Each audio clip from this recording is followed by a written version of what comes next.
You are watching ABC's Wide World of Sports.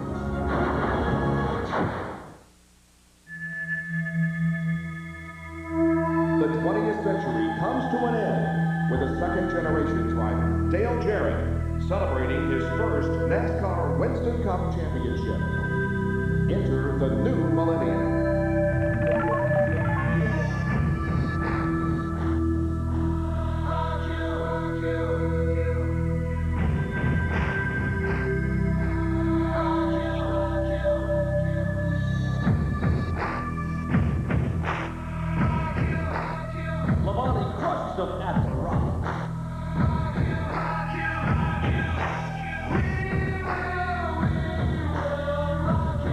The quest for the cup continues.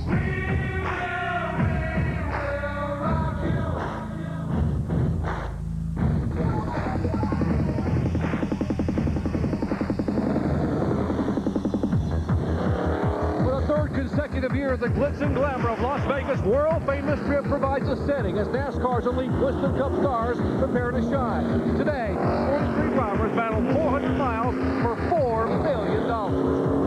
Las Vegas, known for its championship fights, and today's battle between the front row starters could be promoted as a grudge match.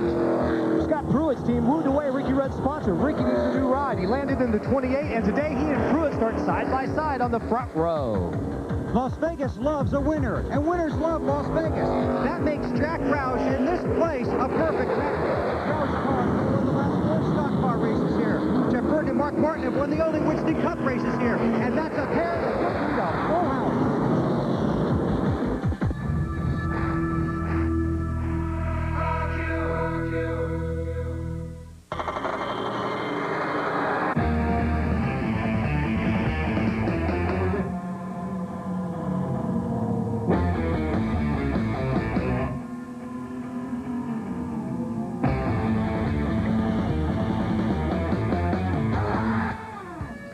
Live from Las Vegas Motor Speedway, ABC Sports presents live coverage of the third race of the 2000 NASCAR Winston Cup season, the CarsDirect.com 400.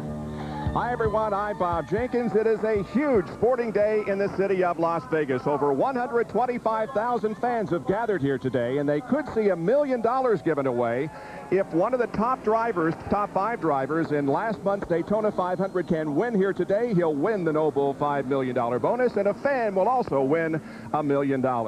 But the real story is the weather. The last couple of days have been sunny and warm. Today it's significantly cooler. We have an increase in the wind, and we have a cloud cover. So how will that affect the running of this race? Well, let's find out from our experts. Former NASCAR Winston Cup champion Benny Parsons, and the man who helped the Rainbow Warriors and Jeff Gordon win 3 NASCAR Winston Cup championships. He'll be with us for all of our ABC NASCAR telecasts this year, Ray Evernham. Well, Ray, we keep talking about just how much the weather changes these cars. What kind of changes did the crew chiefs make from yesterday afternoon's practice till the race day today? Well, besides the ever-critical engine tuning, the overall temperature is down, brings the engine temperature down. The only way to get the engine temperature up is to put more tape on the front. Put more tape on the front creates more front downforce. A car that has more front downforce turns better, passes better. Looking forward to a good race. Thank you very much, Ray. Bob, it ought to be very exciting because the weather's going to help. A lot of factors that will determine who wins today's race. Let's take a look at the Walmart Tire Center starting grid. Ricky Rudd and Scott Pruitt are on the front row.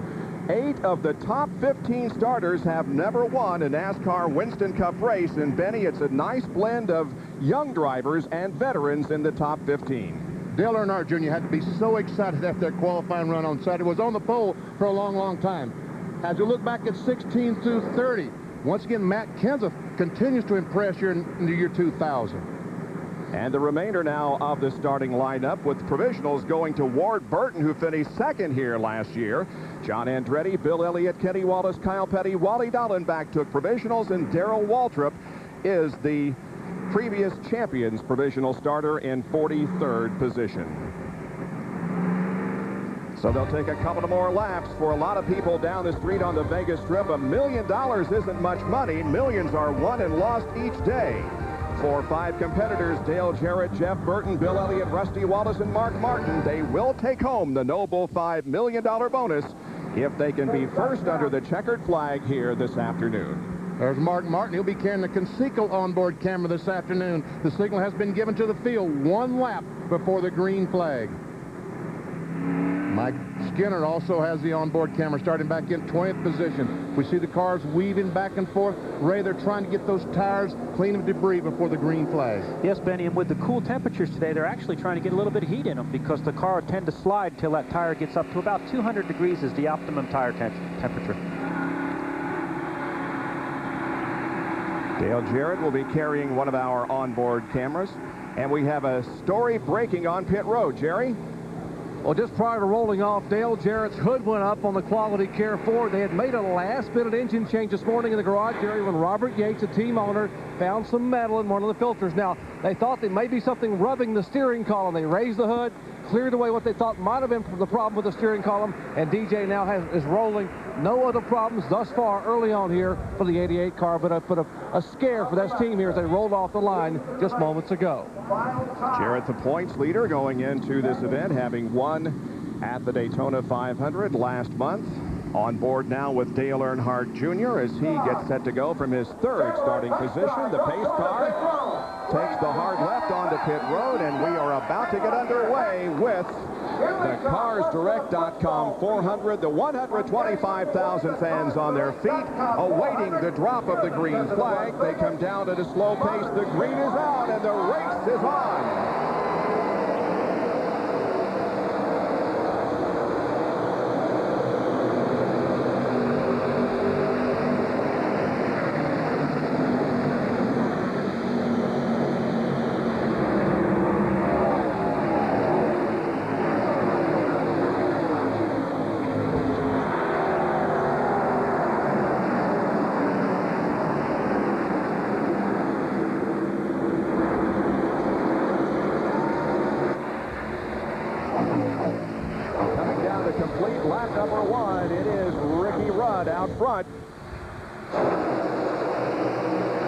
Huge battle going on for fourth spot as Bobby Labonte has that spot. They're 3 wide down the middle of 1 and 2, and a battle for the lead as Dale Earnhardt Jr. comes off 2 underneath Ricky Rudd. Has a good run coming off the second corner, entering turn number 3. Earnhardt Jr. gets the lead, and Mark Martin comes with him, dropping Rudd back to third.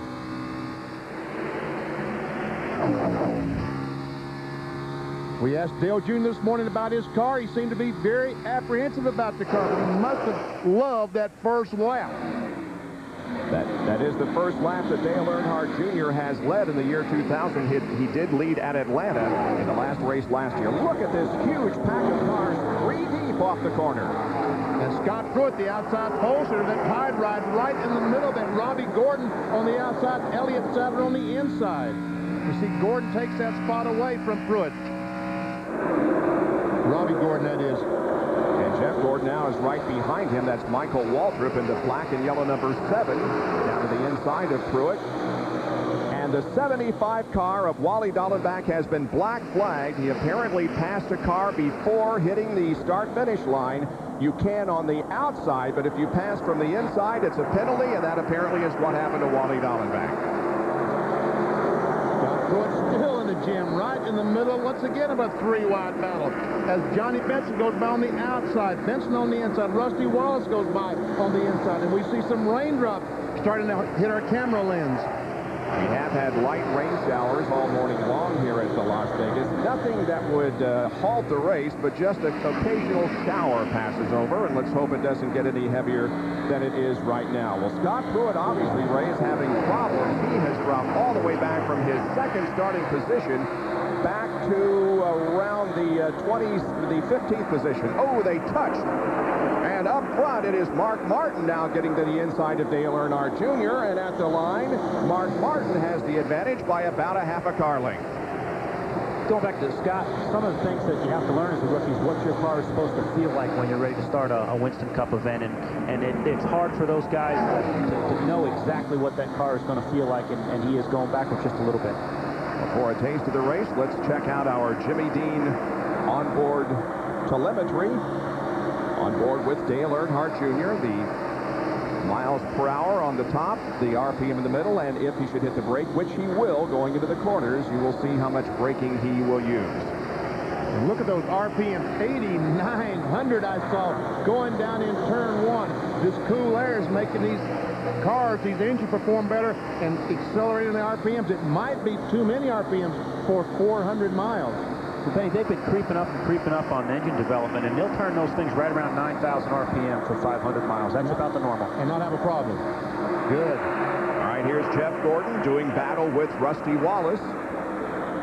Battle back for the 15th position as the Robbie Gordon at 13 is in 14th. Here comes Matt Kenseth in the yellow and black number 17 car. Behind him is Joe Nemechek, who drives number 33 this year. Robbie Gordon in that multicolored car just ahead of Wallace and Jeff Gordon. And Jeff now heads for the high side of the racetrack off corner number 2. And Jerry Punch, Scott Pruitt continues to fall back. He is way back now in the 31st position. Bob Scott is driving for a Cal Wells team, a brand new race team in NASCAR this year. So when they came here to test, they worked primarily on qualifying, not on race setup. You see, they got to qualify. They don't have any points from years ago. So they qualified in the front row. But yesterday at happy hour, they were the 35th fastest car in the field, fighting a loose condition. That's what they're fighting right now. The car very, very loose. They're learning right now.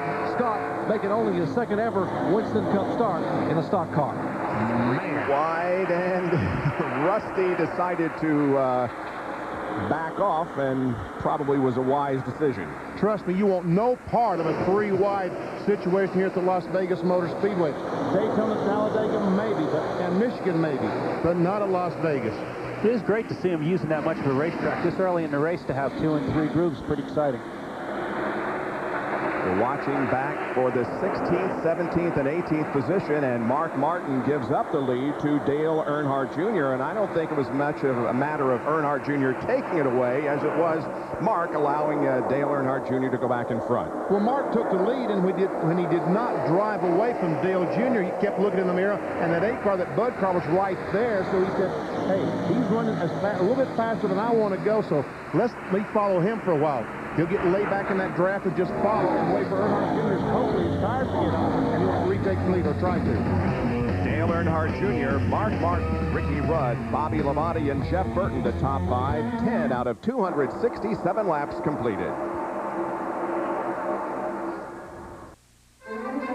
The CarsDirect.com 400 on ABC Sports, brought to you by Brewery Fresh Budweiser, official beer of NASCAR. This Bud's for you.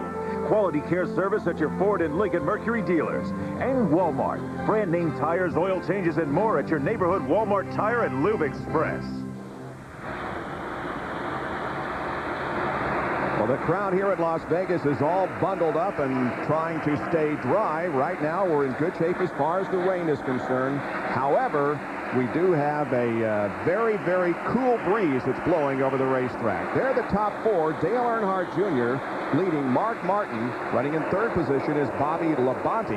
And 4th right now is Jeff Burton. Burton, the defending champion of this race. And here comes Martin once again, taking a look to the inside of Dale Earnhardt Jr.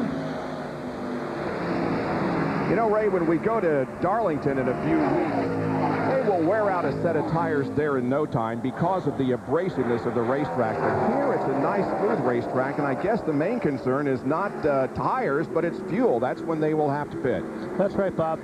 NASCAR Goodyear brought a real good tire here to Vegas that will run a fuel stop. The one thing they have to be critical about is how much air pressure they build up in that tire.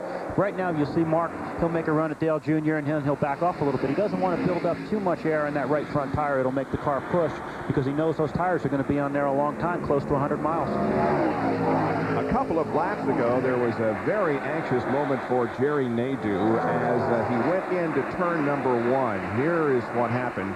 He got up in the gray, so much so that it raised some dust and almost caused him to, in fact, I think he left a mark on the wall. Well, he just about turned the car around. You want to get really wide, getting in the corner. Watch Dale Earnhardt Jr. as he goes up really wide and goes down in the corner. You want to do that because it will help the car turn in the middle. As we'll see Kevin LePage in the number 16.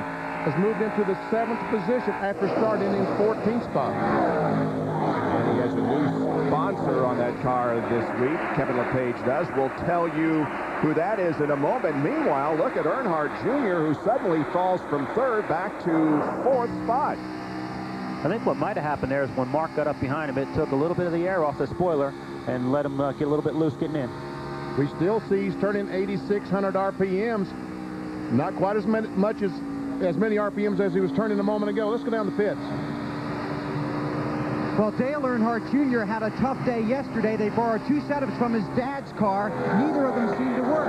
Now they seem to have a setup in the car that will work, but we have an unscheduled pit stop on pit road. Michael Waltrip coming in early, apparently a vibration or a tire going down. He just said 4 tires on the radio. He came down pit road. He's got rights already. They'll just have to top off the fuel. Now, Waltrip sitting on pit road. The car's not running. He stalled it out, and they get him on his way. Down pit road, Jerry Punch. Prior to the day's race, Jeff Gordon and a lot of the people in the pits here thought, as the caution now being waved to the field, we are being told on the radio that there is raindrops sprinkling all down the backstretch in turn 3. I just heard Jeff Gordon say, it is raining, I got rain on my windshield, so the yellow flag waves. This will be a break for Jeff Gordon because this morning they changed 2 springs on his car number 24, thinking the car would be very, very tight, but it's very loose off the corner. That's why he was sliding back in the field. He had slid all the way back to 35th position, so this caution is a godsend for Jeff Gordon. The caution out because of rain falling on the backstretch. A little bit of moisture here in the front stretch area also. So Mark Martin had taken the lead from Dale Earnhardt Jr. Jeff Burton now running 2nd, then Bobby Labonte and Earnhardt Jr., who found himself out front for a total of 11 laps, but now has relinquished the lead to Mark Martin. Back with more from Las Vegas in a moment.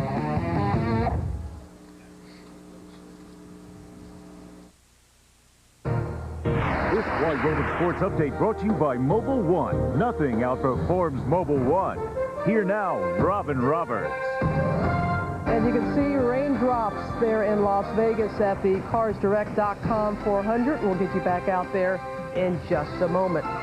First of all, college hoops and an important Big East matchup between St. John's and Miami. With the win, which would be St. John's 9th in a row, they would take the top seed in the upcoming Big East Conference tournament. A loss, and Miami would share it with Syracuse. And Eric Barkley, he was back after a 2nd suspension, but Mario Bland ties the game, so they go to overtime. And Eric Barkley has his layup blocked by Elton Tyler, and Miami with the upset. They share the Big East regular season title with Syracuse. They beat St. John's 74-70 in OT. Miami claims the number 2 seed. St. John's ends up with the 3rd seed for the upcoming Big East tournament against Syracuse, the number 1 seed in that conference tournament. Appalachian State and College of Charleston, Southern Conference Championship. Tyler Patterson goes the length of the court for the lay-in. Appalachian State can smell the upset, and they do. The first time College of Charleston has lost in the conference tournament. Okay, it's just their 3rd year, but still, Appalachian State is going to the NCAA tournament for the first time since 1979 when Bobby Crimmins was the coach back then. That's our Wide World of Sports mobile update. Back now to Bob Jenkins in Las Vegas. All right, Robin, well, in the desert about 20 miles north of Las Vegas, we have rain, and that has been the situation for the last few minutes. We have not run any green flag laps. We did have, however, a wholesale pit stop activity, and here they came. Mark Martin, the leader, brings him down. Bobby Labonte makes a stop. Those pit boxes changes 4 tires. Yeah. We see Mark Martin, the right side is going down on that automobile. Jeff Burton is in, changing 4 tires. Benny, you can see the size of these pit boxes, very, very big compared to some of the other places that we've been. Allows the cars to get in and out easily and gives the guys a little bit more time. As you see, some cars are coming in the pits and some are leaving. As Matt Kenseth tries to come down pit road, does a good job. Dale Earnhardt Jr. leaves. See Bill Elliott in McDonald's Ford. He changed 2 tires trying to get some track position that is so desperate here. Yes, it really is. And track position here is not only creates a problem with your way behind distance-wise, but again, going back to the aerodynamic downforce, the further you are behind another car creates a push. That push builds up the right front tire, and it compounds the problem. Let's get a recap on what our pit reporters saw. Here's Jerry. Mark Martin's pit stop, a very routine stop. 4 tires and no adjustments whatsoever on the car. But now Jeff Gordon, as you heard, had been backsliding in the field and had a problem with the car getting in the corner. He was tight getting in and loose coming off, so they came in and pulled a rubber out of the right rear, took this rubber spacer out of the right rear to try to help the car a little bit, and also made an air pressure adjustment so Jeff could have some forward bite coming off the corner, which should improve the car significantly. Bill Weber? First of all, on Bobby Labonte, uncharacteristically slow, 18.26 seconds. They went down 2 rounds on the track bar. He came in 3rd, went out 10th. Had a small problem with the jack, but they also lost spots because some guys in front of them took 2 tires. Rusty Wallace just got 4 tires in fuel in 17.67 seconds. Rusty says his car is really good. And an update on the 7 car of Michael Waltrip. He came in for a vibration. His crew chief told me so far they have not found anything wrong with the tires. John? As Benny pointed out, Bill Elliott came down, took on only right side tires to pick up a lot of track position. Elliott, one of the drivers going for the $1 million bonus, started way back at the tail end of the field, so they opted for the 2-tire change. Kevin LePage, who had moved his way up into the top 10, took on 4 tires. They made an air pressure adjustment on the right front. His car was just a little bit too tight in the center of the turn. They were trying to loosen that up, and Dale Earnhardt has started 33rd and has made up about 15 spots out on the racetrack. He took on 4 tires. They made no changes. Kevin Hamlin tells me Dale is pretty happy with the car right now. Awaiting the green flag to go back to racing. Let's talk about these pit boxes, Ray, that you mentioned. Daytona, the size of the pit box, 22 by 15. At Rockingham last week, they were 30 by 17. Here, they are 40 by 17. It just gives you a lot more room to angle the car in. As we noticed at Daytona and Rockingham, guys were jammed in behind other guys, and it was pretty tight getting in and out. You'll see some really fast pit stops today because the guys can line the car up on the marks that they need, and the guys have got some room to work. You know, we should see some low 16, high 15-second pit stops today. Well, as you can see, the pit crews have brought out the tarpaulins to keep the pit areas and pit boxes as dry as possible. And they had to take the tarp off the 25's pit as Nadeau comes down pit. Watch him making adjustments on both sides of the rear springs, and someone is under. What are they doing on the car there, Ray? Do you have any ideas? They could be adjusting on the rear sway bar, or they might have a spring rubber caught up underneath there that they're having a hard time getting out. Could be doing lots of things, Benny. Could be checking for damage. I see he probably got into the wall with the right rear. They might have knocked the panner bar over a little bit and be readjusting the...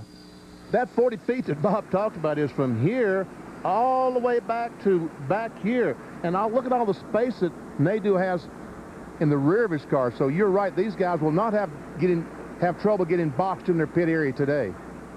I would say, Benny, as long as he's been under there, they're probably adjusting the panner rod. He might have knocked the rear end out of square when he got into the wall.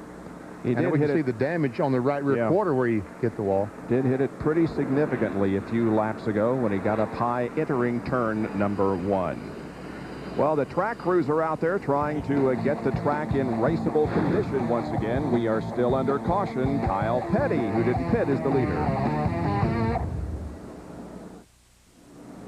Welcome back to Las Vegas Motor Speedway, still under caution. The shots from our Pennzoil copter cam, which is hovering over this 1.5-mile facility. And as you can see from their camera lens, and we can't change it like we can the onboard cameras, a little bit of moisture on it. But when we go down into Dale Earnhardt Jr.'s onboard camera, you can see that there is no rain on it. And along the front stretch here at the broadcast booth, we have no rain. So as soon as those trucks that Dale Earnhardt Jr.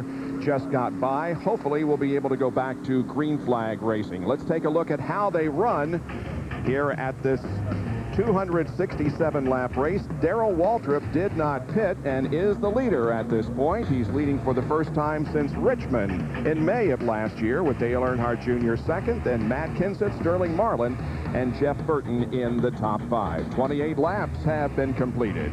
We'll be back after these messages and a word from our ABC stations. You're watching the CarsDirect.com 400 on ABC's Wide World of Sports. Welcome back to Las Vegas Motor Speedway and the CarsDirect.com 400 NASCAR Winston Cup race.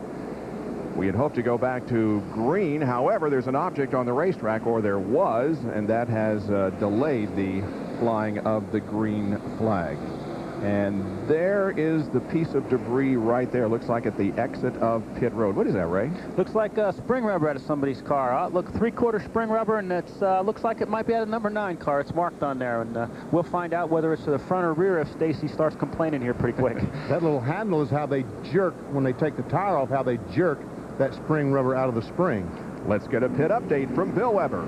Well, you saw the work going on underneath the 25 car of Jerry Nadeau, and what they did is they went underneath the car and made a sway bar adjustment. You have to do that underneath the car. You can't do it with a wedge wrench or anything like that. They have what they call a sway bar specialist. His name is Tim Nelson. He went underneath the car, made the adjustment, had another crewman yank him out by his feet when they said the pace car was coming, and then Nadeau took off. What they wanted to do was to take some of the load off so that the driver, Jerry Nadeau, can get in the gas quicker coming off the turns. Back upstairs. And here is the incident that has caused all these problems right there up against the wall, leaving the mark and saving the car, though. And just brushing the tire against the wall, and I'm sure that shifted some things over in that Michael Holligan car. Down to Jerry Punch. Front row starter Scott Pruitt had made 2 stops on pit road during this caution flag a moment ago. Now, he had gone from the second starting spot to about 36 in the field because the car was so loose he couldn't even use the throttle trying to come off the corner. The first stop they made was for 4 tires. The second stop they came in, they unhooked the rear sway bar. Ray Evernham, you can explain what that does, but there's Doug Reichert, the crew chief. He made the call to completely unhook the rear sway bar to try to help the race car, which is just slipping and sliding all over the track.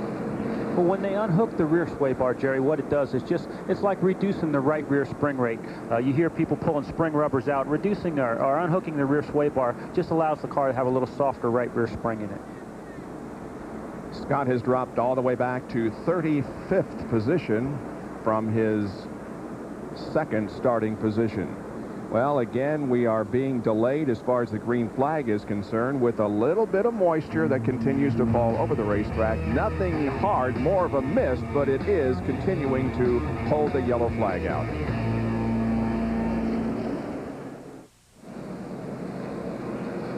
The Las Vegas Motor Speedway and the CarsDirect.com 400 under caution because of a little bit of rain here at the Motor Speedway. Up front, the top 2 rookie candidates, at least right now, in the battle for the Promestis Rookie of the Year honors. The leader is Dale Earnhardt Jr., and running in second place is Matt Kenseth. As we ride along with Dale Earnhardt Jr., Ray, the fact that he only changed 2 tires, Matt Kenseth only changed 2 tires, does that mean they're happy with their car and just decided to try to get track position for the 2-tire change? I think track position was part of it, Benny, but both of those guys might have felt like their car was just a little bit tight. And on a racetrack like this, sometimes if you only take 2 right side tires, it'll let that car roll through the middle of the corner a little bit better. When you give up that left side grip, sometimes the car will actually get faster. Well, Ricky Rudd is the winner of the Bud Pole Award for the race here at Las Vegas. He won the pole on Friday afternoon with a new track record. Now he joins Dale Jarrett, who won the pole at Daytona, and Rusty Wallace, who won the pole at Rockingham, as entrants into the 2001 Bud Shootout at Daytona coming up next February. All pole winners in the year 2000 will battle in the Bud Shootout at Daytona next February. And of course, the winner of the Bud Shootout qualifier will also get an entry into the Bud Shootout. And Jeff Gordon is on pit road. And they're changing right side tires, something they did just a few laps ago. Going around changing the left side. Ray, why would they be changing 4 tires when they just did this? Well, they might have thought a little bit more about what the car was doing, as they said it was tight in, loose off, and they made a spring rubber change, but they might have just decided to make a nut. Well, I see them working up under the left front. They're probably doing another spring rubber change there, and maybe a tire pressure change. Sometimes you just can't fix a car that's doing 2 different things with 1 change, so they've thought about it some more. They were at the back of the pack anyway, decided to give up track position and get the car fixed. Now, Ray, is this long caution period that we're having here, is it good or is it bad? Does it give the... He's going to get lapped. I believe he's going to get lapped. Is he or isn't he? No, the paddle looked green. He did look green. Oh, he just barely made it out of the pits. Barely made it out. We see the pace car on the racetrack, and wow, that was close. Very close. All right, is this good or is it bad? Does it give the crews and the drivers an opportunity to talk, or is it more bad than it is anything else? Well, Bob, again, it depends. It gave Robbie and Brian and the guys a little bit extra time to think about what they wanted to do, but by the same token, nobody's really run long enough to see what this racetrack is going to do yet. You didn't have your first set of tires on there long enough, and I really believe this track is going to be a lot different at the end of this race than it is right now. So I just think they need to run some more before they can start making major changes. You know what, Jeff Gordon and those guys that time, I noticed the lap before that, a couple laps before that, the pace car had started running faster in trying to let these race cars drive the racetrack out. Normally it runs 55 miles per hour. They had gotten up to about, the speed right now is 80 miles per hour, and Jeff Gordon and the crew was not expecting that. They thought they had a lot more time than they had for that change. So they continue to try to get the track dry and in racing condition here at Las Vegas Motor Speedway. We'll take another break and be right back with more.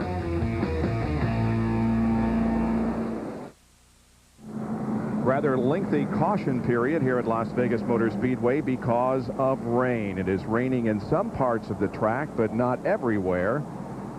And what they want to do is just keep the cars out there as long as possible, plus get the jet dryers out to make sure that the water doesn't accumulate anywhere. And they picked up the pace to over 80 miles an hour here. Let's take a look at how they are running. With 40 laps completed, our Napa field summary shows that Dale Earnhardt Jr. and Matt Kenseth are running first and second. Sterling Marlin, Jeff Burton, and Mark Martin are the top 5. How about Ricky Craven started back in the 29th position? Pole sitter Ricky Rudd has dropped to 13th spot.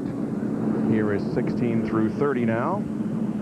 And Ward Burton has made a pretty nice progress to the front. Yeah, started back in the 37th position. Dale Earnhardt also going towards the front. As we see, the cars are stopping on the racetrack now.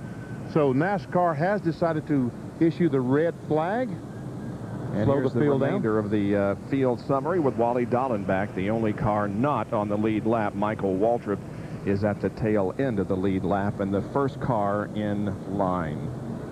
Well, Jeff Gordon has been in a couple of times, and each time he's been caught speeding off pit road, but that isn't much of a penalty, Doc. No, they've struggled most of the day. I'm with Robbie Loomis, the crew chief. And, Robbie, you guys began to drop back initially, and we reported you came and took a rubber out of the right rear and made an air pressure change. What were you fighting?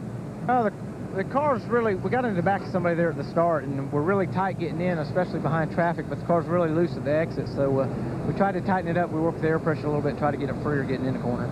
You came back in a moment ago and had to leave in a hurry, got caught speeding, leaving pit road, but you had to come back anyway. You're trying to put a rubber in the left front? Yeah, we're trying to put a rubber in the left front. Like I said, on the entry, the car's pretty tight, so then we noticed the nose beat in there. We're trying to get a little tape on there, too, to get a little more downforce on the front. The nose is purely cosmetic. There's no damage to the radiator or anything inside? No, the radiator, all that stuff's fine. It's just a matter of now, you know, you get a lot more air in the front end, makes it lift a little bit more. Okay, that's Robbie Loomis, crew chief for Jeff Gordon. They think they may have the problem solved now with a rubber in the left front. Well, they hope they have the problem solved. It's just, there's so many things to do. There's just thousands of different things to do to try to make these cars a little bit better. Changing, putting a rubber in the left front is just one of them.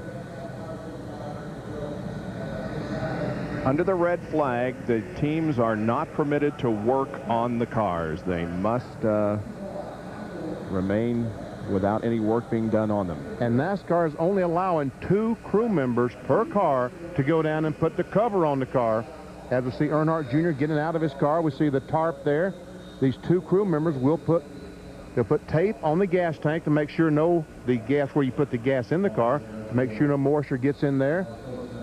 And Benny, when you can't go out to your car, what you want to do is if you want to communicate to your driver, you'll walk over and see him or get him to come over and see you, and you'll start to try and make a plan for the rest of the race. If your car is not good, as they are with the 24 car, they're going to work on options. If it does this, here's what we're going to do. If your car is good, you're going to start to decide, hey, what's our fuel mileage look like? Do we think this race is going to go all the way? Watch Tony Stewart go up and talk to his teammate, Bobby Labonte, checking out what his car's doing, trying to see Tony talking to Bobby. Okay, and what's your car doing? Now, mine's doing this, and this is great strategy to get together and try to figure out what their car is doing and what they can talk to the crew about changes they'll make on the next pit stop. They'll start using their hands in a minute to describe, see, That's a driver thing, huh, Ben? Yeah, you got to use your hands to tell what the car's doing. Bobby Labonte currently running in 8th position, and his teammate Tony Stewart right behind in the 9th spot as the red flag is out. See Ricky Craven climbing from his car. The purple number 16 is Kevin LePage. First time you've seen that color this year. Mentioned a little bit earlier that he does have a new sponsor on that car, and it is FamilyClick.com, one of the family websites. There is Ricky Craven, who's taking a drink of Gatorade as he's awaiting the weather to move over the racetrack and the track to be put back in racing order. Joe Nemechek also is outside his car watching the weather. But for right now, we have 40 of the 267 laps completed as Kenny Wallace runs across the infield grass. We'll be back after these messages and a word from our ABC stations. The CarsDirect.com 400 on ABC Sports. Brought to you by Conseco and Polaris, proud manufacturer of the Sportsman 500, the best-selling automatic ATV in the world.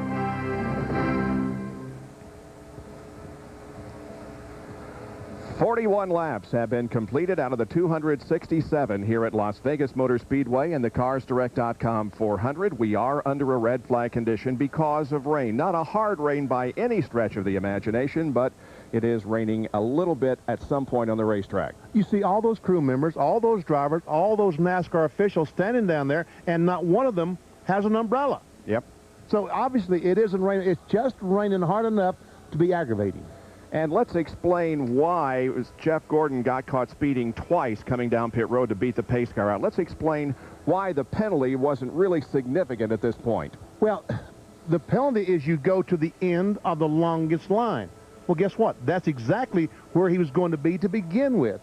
And also NASCAR speeding up the pace car caused Jeff Gordon to have to speed down pit road. So I think that NASCAR saw that and said, look, you know, there's no way that we can penalize this team for speeding down pit road because we've created that problem by making the pace car go faster. Plus, Benny, the alternative to him not speeding, he would have went a lap down. So it was either speed and start at the tail end or not speed and go a lap down and have a lot more space to make up.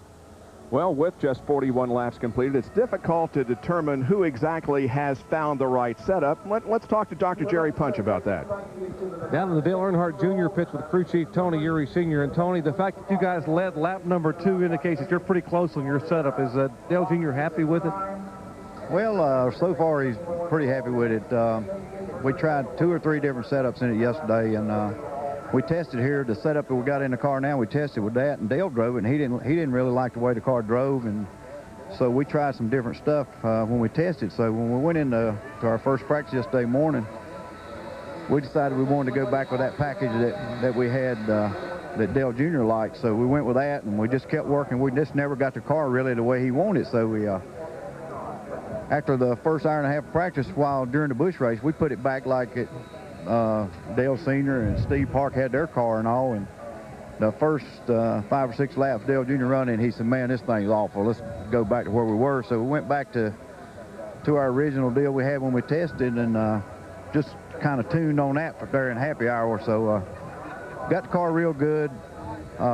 He was a little loose getting in the corner yesterday, but I think this cool weather's tightened it up a little bit. We were scared to put any more tape on it, so the motor's running a little cool, but we didn't know how much tape we could stand because we was a little loose getting in the corner yesterday. So he said the car's good and snug and driving real good right now. Tony, when he passed Mark Martin at the beginning of the race to take the lead, he said Martin taught him something he's a rookie, of course, only his 3rd race this year in his rookie year. What did Mark teach him about driving early on in a race like this? Well, he just come on the radio and said them guys were probably a little smarter than he was, that he was over driving the car there a little bit and got it kicking loose off the corner over there. So he backed off there a little bit and followed Mark a little bit, and he said these guys are a little smarter than me, I think. So we're back in the lead now, so we'll have to see what he does when he starts back. All about a rookie learning how to drive, and certainly he's doing that quickly. Let's check in with Bill Weber. Well, here in the DeWalt pit, they're all jacked up about the chances of Matt Kenseth. You started lucky 21, Robbie Reiser, and you're up to 2nd. You did it with a 2-tire stop. Yeah, we went with 2 tires here early. Thought, hey, this is Las Vegas. We'll gamble a little bit here early. I don't know. He says the car's pretty good, so we thought take a chance and just put 2 tires on it, get some track position, and see how it plays out. And he ran the 300-mile race here yesterday. That help at all? That probably didn't help with this decision. It was just that we started back a little ways and just thought, you know, it is early. This would be a chance to look at 2 tires. Maybe that'd be something we'd want to try later on, so we'll find out early. So when this thing goes back to green, you'll have an idea how 2 tires will help or hurt your car. Well, yeah, we would if we kept running, but now that everything's cooled down, I don't really know how much this is going to, you know, how much of gauge we're going to get here. We'll just have to see how this works out. Easier to gamble with a young rookie driver? I don't know. Either that I wasn't real smart and put 2 tires on or something, but we'll just try and we'll see how it works. Okay, best of luck to you. Thanks. That's Robbie Reiser here in Vegas. Most people stand on 17, and Robbie and his crew hope to be standing on top of 17 in victory lane at the end of the day. John? Sterling Marlin also took on right side tires only. I'm with his crew chief, Scott Eggleston, and he is in 3rd place. Just a track position move there? Well, we lost all our money in the casino and couldn't afford the tires. Our left sides were looking real good in practice, and we didn't wear them out at all. So we just took a gamble to get a little track position. Knew it was going to be raining a little bit, get a little time to cool the left sides down. So car's handling good, so it should be okay. Has Sterling said anything about it since the red flag has come out? I mean, have you guys been able to talk at all about what you might be doing the rest of the day? No, he's just riding around. I told him he's still in 3rd there. He said that car was handling good there. But he didn't want to. I asked him if he wanted a sandwich or anything, and he was okay. No, he didn't say anything. He said the car is just driving good, and we're just try to get a little track position and go from there. So how much did you guys really lose? Sorry, I didn't mean to put you on the spot there. No, I didn't lose. I don't know. Some of the guys lost a little, but everybody's about even. All right, Scott Eggleston, crew chief for Sterling Marlin, currently sitting in the 3rd place after that right side tire change. Dale Earnhardt Jr., Matt Kenseth are 1st and 2nd, then Marlin, Jeff Burton 4th, and Mark Martin is in 5th position in this red flag period with 41 laps completed. Well, while we wait out the weather situation here and while the trucks continue to try to dry the track, we're going to take a break and send it back to our ABC Wide World of Sports studio in New York. And here is your host, Robin Roberts.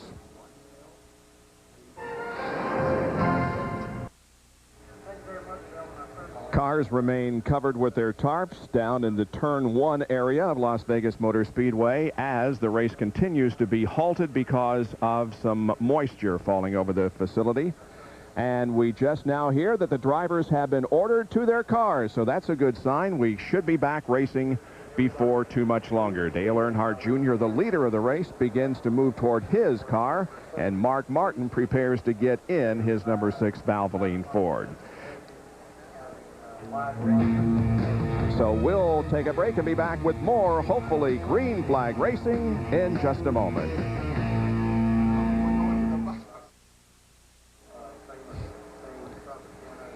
Well, now the tarps are off the cars. The drivers have been ordered back in them, and in just moments we should get the command to refire the engines and get this thing back underway. We have been red for a few minutes because of some light rain falling over Las Vegas Motor Speedway. Well, NASCAR is always looking for different ways to improve safety, not only for the drivers and the crew members, but also for fans, and it's no different this year, as we see in this NASCAR 2000 moment. Brought to you by Budweiser.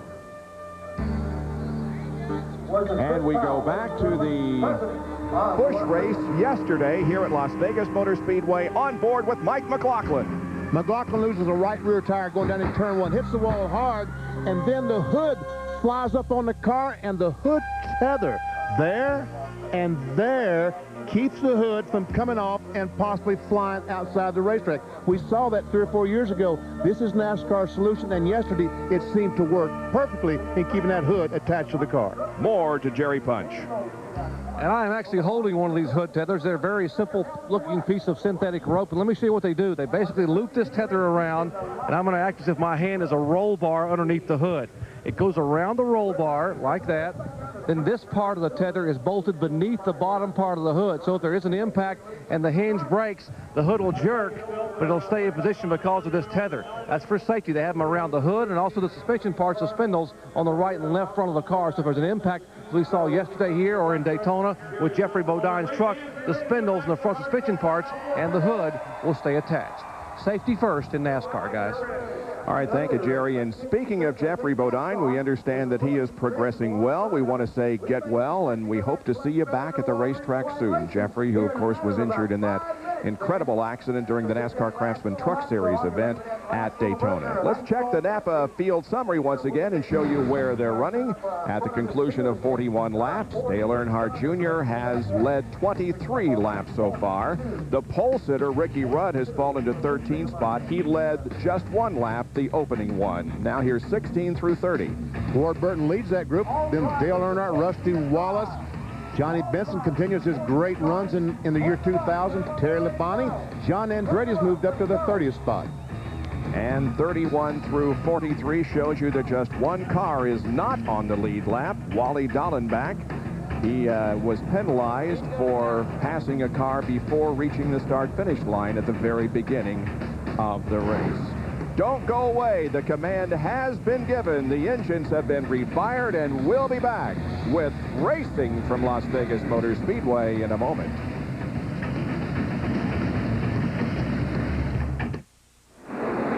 The cars are rolling once again in the CarsDirect.com 400 here at Las Vegas Motor Speedway. We'll be back to racing in just a moment. The road to the Visa Triple Crown Challenge on ABC begins Saturday. Get an early look at some of this year's top 3-year-olds as they run for victory in the Florida Derby, the 49th running of that event. That's Saturday at 5:30 Eastern and Pacific on ABC, the home of the Kentucky Derby.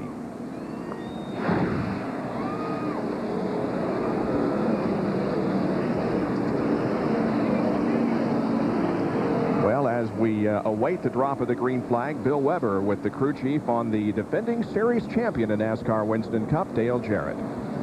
And that'd be Todd Parrott. First of all, this morning your hood did go up on pit road. What happened there, Todd? He thought he felt like maybe something was rubbing the steering shaft. I mean, we changed motors this morning and, you know, just wanted to check, make sure there wasn't nothing rubbing the steering shaft. How's the car been so far today? Just a little bit tight. You know, we got the car really good yesterday afternoon, happy hour, and, you know, we're probably going to pay a little bit of a price until we get some air pressure, some wedge adjusted. But I think all this stuff passes over, racetrack gets slick, we're going to be pretty good. And you'll stay out for now? Yeah, we're going to stay out right now. Okay, and you've got some guests here with you, huh? Yeah, we got a couple friends from Thursday, the guys that flew me and Robert on the F-16, Captain Craig Baker and my man Max Bluto. These guys, the deal pre-race show, the F-16's going over. I can't put into words the feeling that it is to actually get to fly one of those things. I actually flew an F-16 for 25 minutes on Thursday. Most incredible thing I've ever done. So these guys, my hat's off to them. I knew you could do it. Yeah, it's an awesome feeling, and I didn't get sick either. A couple other guys with me got sick. Hey, good luck this afternoon. Thank you very much. And of course, the Air Force Base is right across the street, and Captain Craig Baker in the red jacket and Captain Jack Maxner in the blue jacket took Robert Yates and Todd Parrott for quite a ride here earlier this week, and they enjoyed every minute, well, almost every minute of it. Sounds like Bill may be bucking for a ride in one of those, doesn't it? Sounds to me like it. I wouldn't do that for anything. Well, pit road is open, and some are taking advantage of it. See Bobby Hamilton, the first car down. Scott Pruitt once again is coming down pit road. And I know that never see Scott Pruitt in the Tide Ride coming down pit road. I know that he and the crew, Doug Richard and the crew, have had long conversations during this red flag, and they've decided whatever changes they're going to make need to be made now.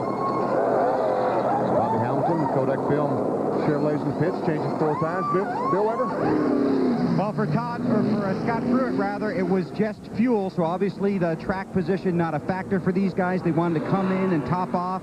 That way they might have a little bit advantage if this thing stays green for a long period of time. Derek Cope, Stacy Compton also on pit road, the 75 of Wally Dallenbach, and Bobby Hamilton also coming off of pit road. Now these laps under caution here are counting, so 43 have now been completed as Bobby Hamilton stays under that 45-mile-an-hour speed limit down pit road. When he reaches the final yellow mark, he can accelerate on the warm-up lane there to the inside of the actual racetrack. Well, the pace car leads the field out of corner number 4 here, and when they hit the line, they will be given the 1 to go signal, and the red flag time amounted to just 20 minutes. We'll probably get to see right now whether or not the 2-tire stop is going to work for some of these guys. The bad thing for the guys that took 2 tires, when you have hot tires on a car and they cool back down, they go through a heat cycle, sometimes they don't act the same. So 2 tires might have been a good idea if they could have kept running, but now the tires had a chance to cool off. It might hurt those guys.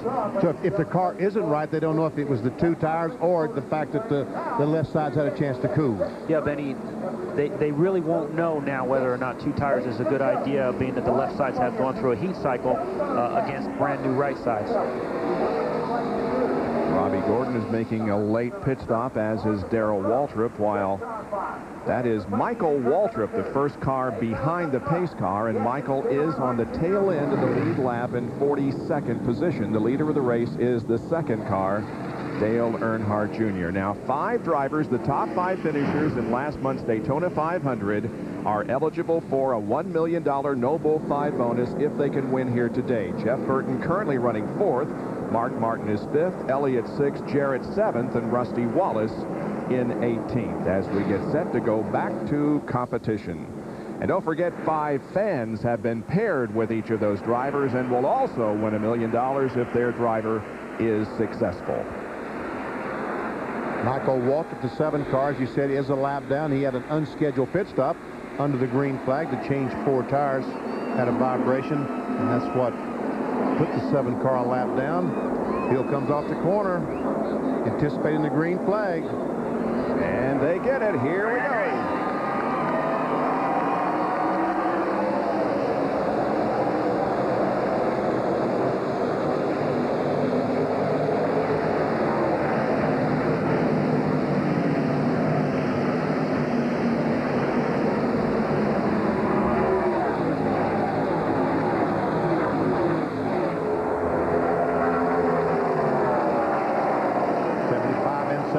Back in the 75, Waltrip in the 7. Both those cars are on the tail end of the lead lap now. And of course, both want to try desperately to stay ahead of Dale Earnhardt Jr. or whoever is leading the race, so that we do have another caution.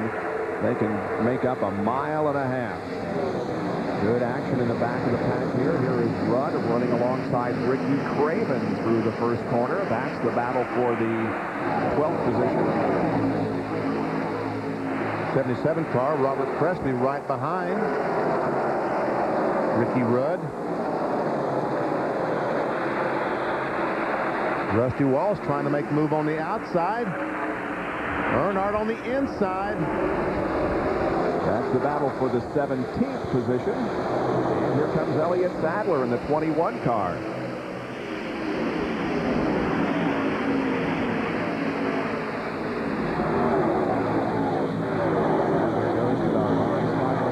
Coming off the second corner.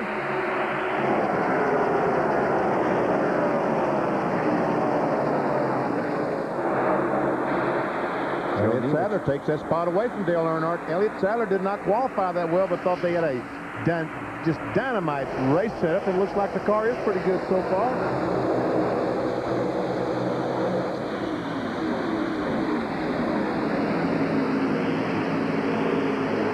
Oh, he washes out that time. That allows Earnhardt to get to the low side and battle with him for the position and taking the position. And now Johnny Benson may try to do likewise.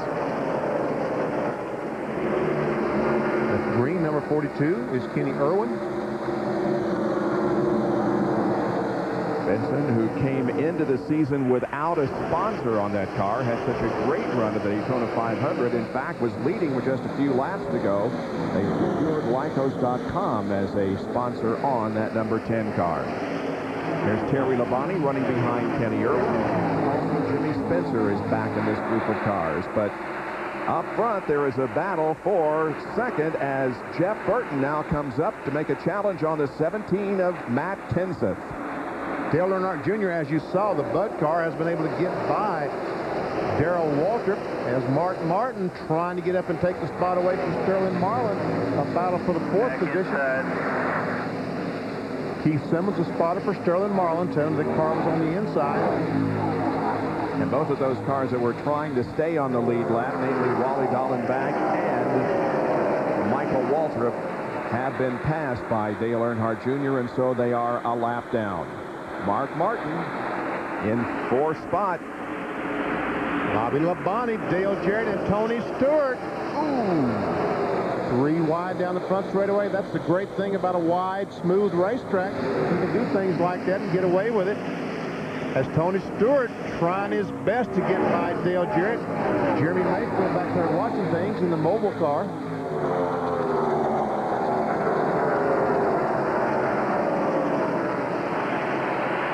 And once again, Jeff Burton trying to take over 2nd position from Matt Kenseth.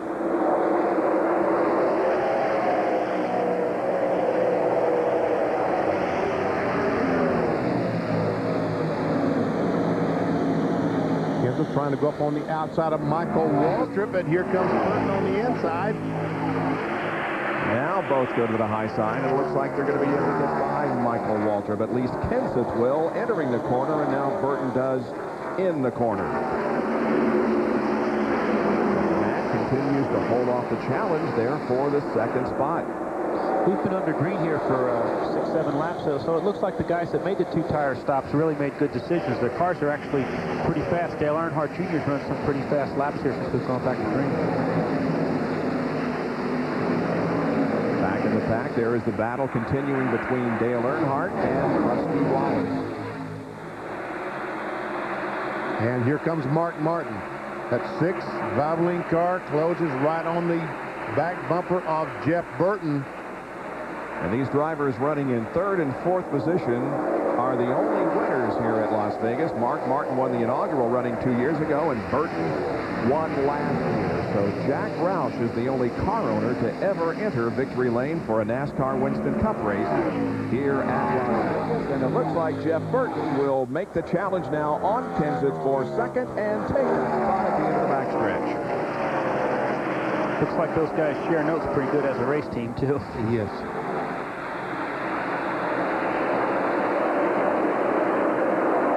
Martin goes to the inside and tries to put Matt back to 4th position.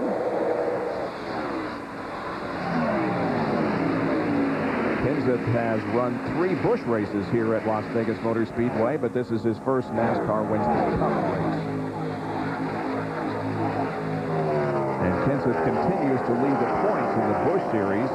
However, of course, he is not going to run every race in that series and therefore will not be a contender for the championship. But in the first 3 races, he's run very, very well. Here's a Napa field summary.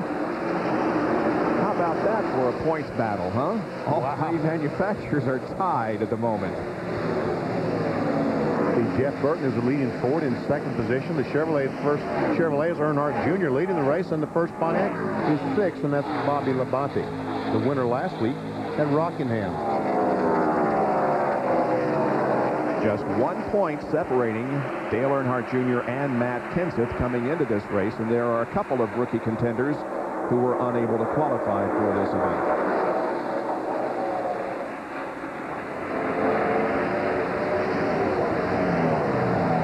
Going down in the corner, turn 1. As we see that Bobby Labonte trying to get by Sterling Marlin.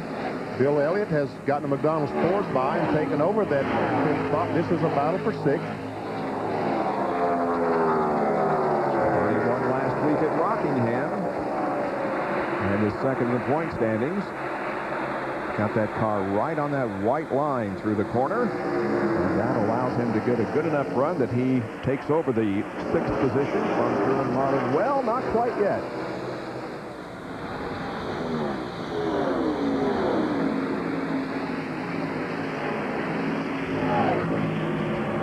Joe Gibbs' teammates running nose to tail here. Bobby Labonte in 18 and Tony Stewart in the orange number 20 car. And again, Labonte tries to get to the inside of Sterling, but Sterling's car is doing well up there in that middle groove. And a battle for the lead as they go up by the start-finish line. Earnhardt Jr. will lead that lap, but here comes Jeff Burton down in 1. I think he's going to take it, and he does. So if he leads coming around to the line, he will be the 6th leader we have had so far today in the first 59 laps. Dale Earnhardt Jr. has led the most, 41. Mark Martin has led 9. Kyle Petty has led 6. We'll be back after these messages and a word from our ABC stations.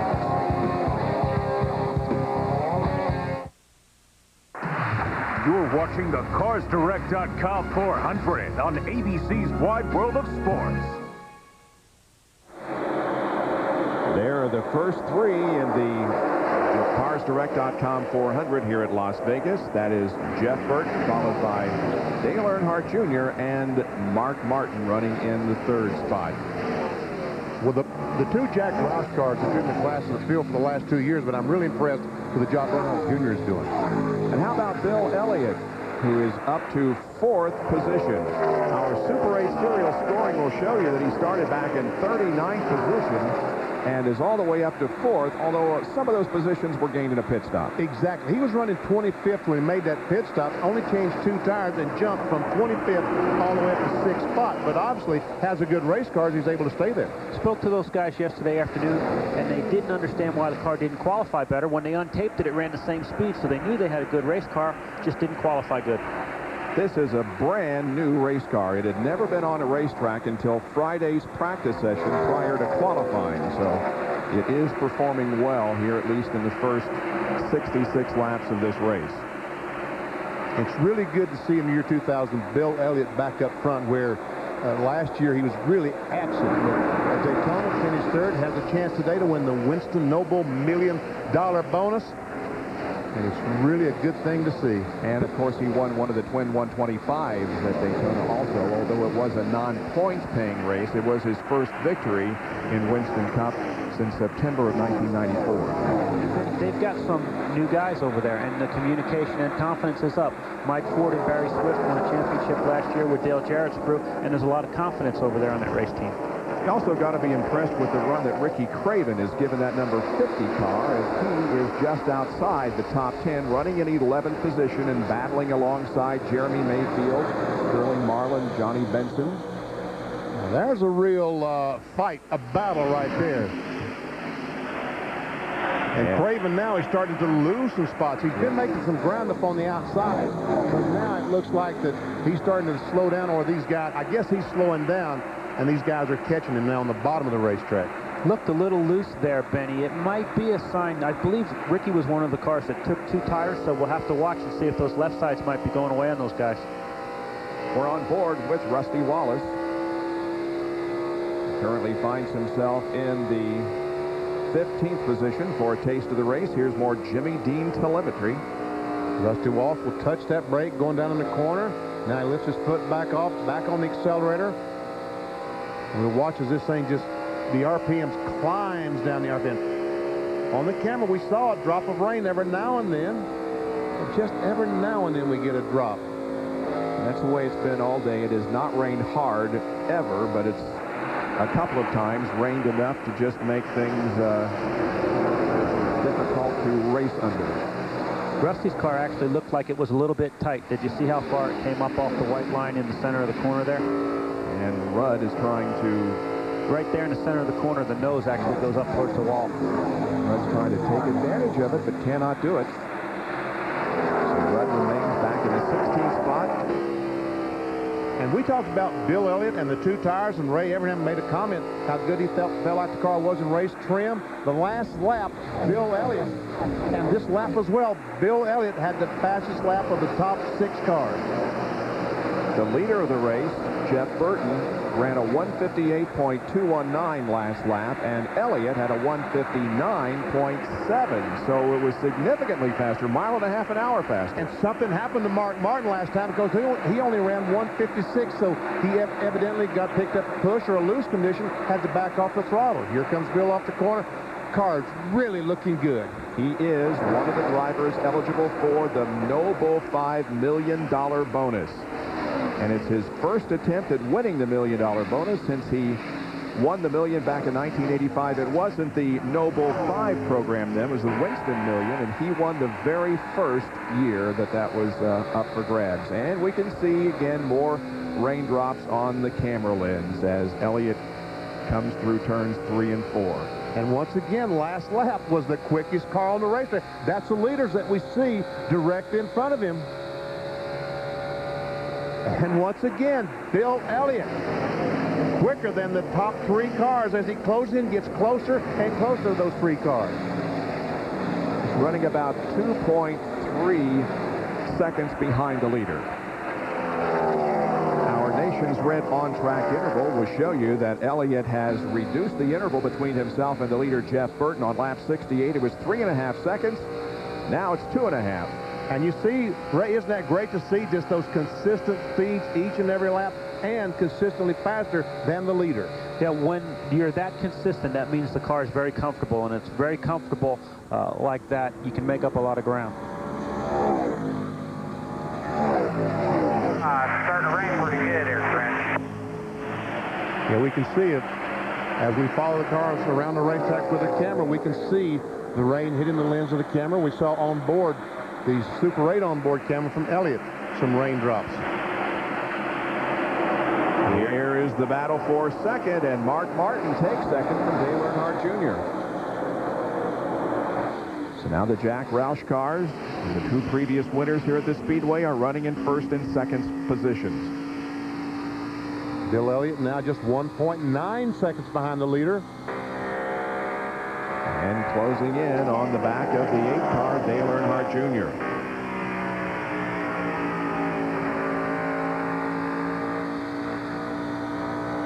Here's another Napa Field summary showing you the points right now. Bobby Labonte has taken over the points lead from Dale Jarrett, and Mark Martin has moved to second position. Bobby Labonte is running 5th, and Jarrett is running 8th. This goes to show you how close the point standings are just 2 races into the season. Scott Pruitt has been lapped. The driver who started on the outside of the front row, the rookie contender, has gone a lap down here on the 77th circuit. And now he, along with Michael Waltrip and Wally Dallenbach, are the 3 cars not on the lead lap. And also Mark Martin is able to pass by Scott Pruitt. And look now at Bill Elliott, who has caught Dale Earnhardt Jr. This is the battle for third. And into the first corner, Elliott goes to third. Wow. Impressive run today for Elliott. Impressive season for Elliott. And he just stands on the accelerator and drives away from Little E. And Jerry has more on Earnhardt Jr. They have not made a single adjustment on the Budweiser Chevrolet at all today, but now they will have to on their next stop, probably coming up for the next 15 laps or so. Earnhardt Jr. complaining that the car is tight from the middle of the corner off. He cannot get the car to turn. He's having to back out a little bit of the throttle, and thus passed pretty easily a moment ago by Bill Elliott.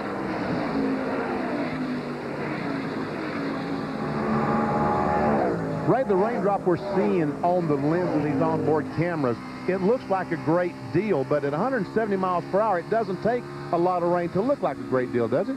No, Benny, it doesn't. And as long as the cars keep circulating around the racetrack, they're probably keeping the racing groove pretty dry. It's really unnerving to a driver to see raindrops hitting the windshield, but sometimes that moisture just doesn't get on the racetrack. And we have Elliott Sadler on pit road. Jerry Punch is right there. And at 45 miles per hour, scheduled pit stop for Elliott Sadler, sophomore season driver. Citgo crew going over. They will change 4 tires. On his previous pit stop, he was complaining the car was tight in the center, but loose coming off the corner. They had made a wedge and an air pressure adjustment. Thus far, no wedge change here, just air pressure only for Elliott Sadler. Left side tires only, get it full of fuel. He says the car will not turn off the corner. That's why they made the air pressure adjustment. The car's still a little bit tight as he exits pit road. We talked about a moment ago Bill Elliott and how he's closer and closer. How he was the fastest car on the racetrack. Well, Mark Martin looked up in the mirror and saw that, or someone told him that, because he has really picked up the space. We see Mark up there as he closes in right on the back bumper of Jeff Burton. as he looks back from Mark Martin, as he looks back at Bill Elliott. Now, Mark Martin, the last couple of laps, has been running over 160 miles per hour. And the interval between second and third is about 1.1 seconds, and you can see the interval between first and second, not that much, just a matter of car lengths, as Jeff Burton has the advantage right now over Mark Martin with 81 of 267 laps completed. Bill Elliott, Dale Earnhardt Jr., and Bobby Labonte, the top 5.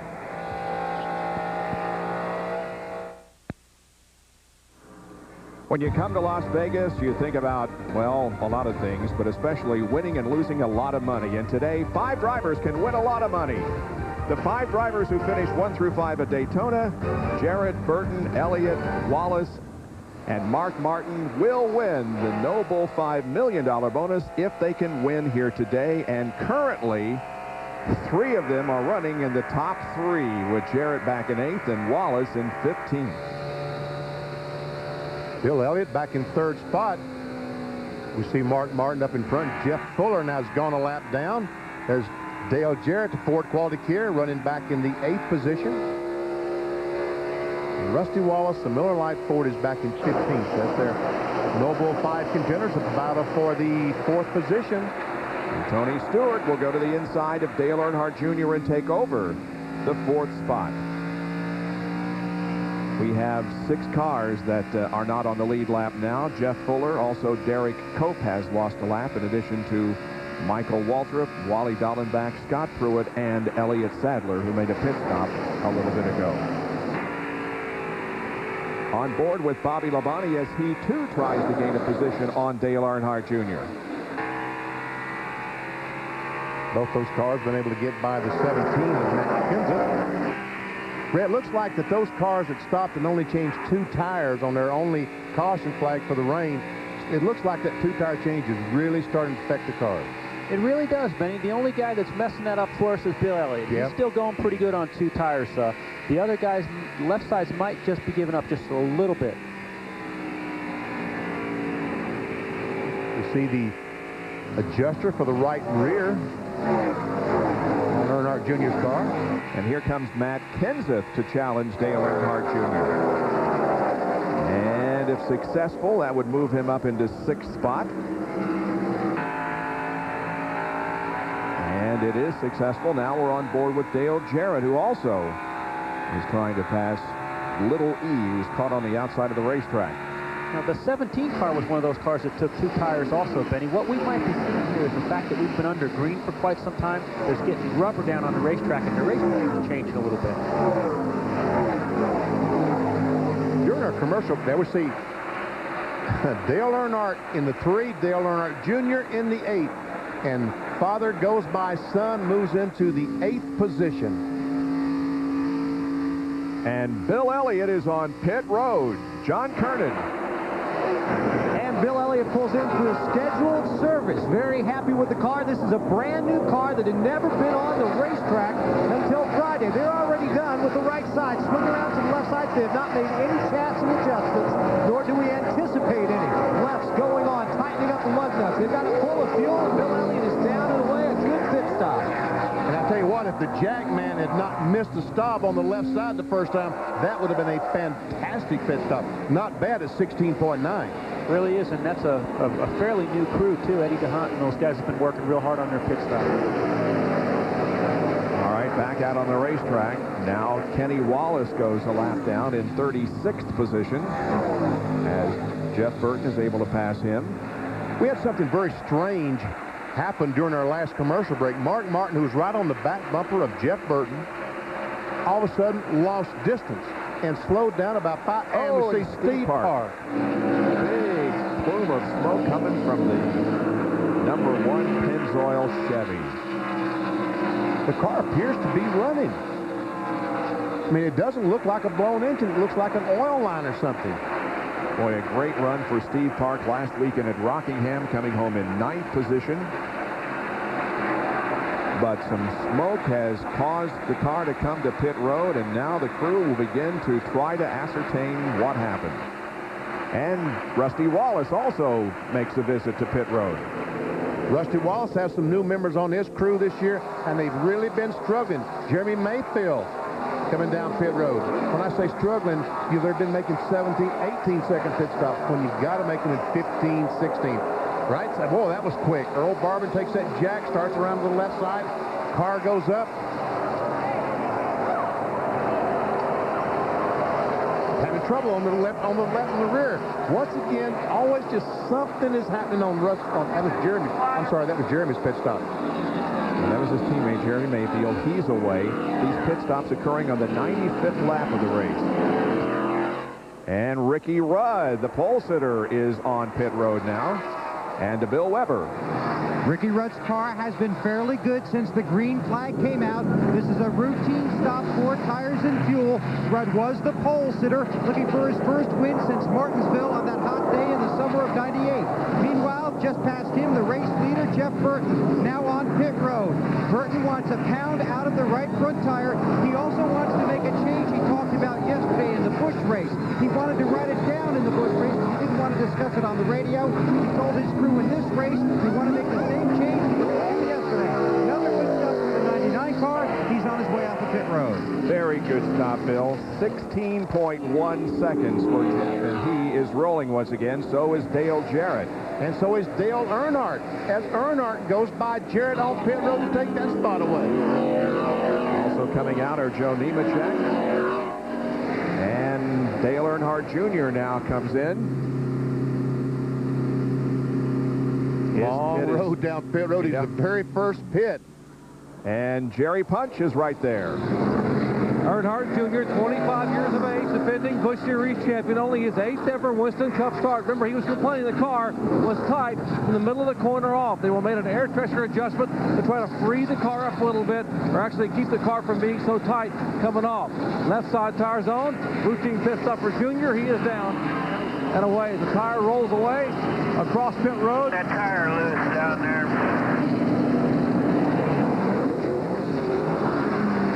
A lot of that in the first 2 races this year.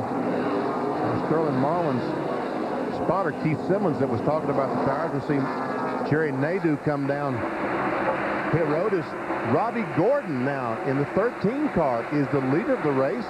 He is off sequence as far as pit stops are concerned. He made one not too long ago and so picks up the lead of the race. Bobby Labonte is just ahead of him. There are the standings. Kenny Irwin, Ted Musgrave, Kyle Petty, and Jeff Gordon now make up the top 5 here at Las Vegas.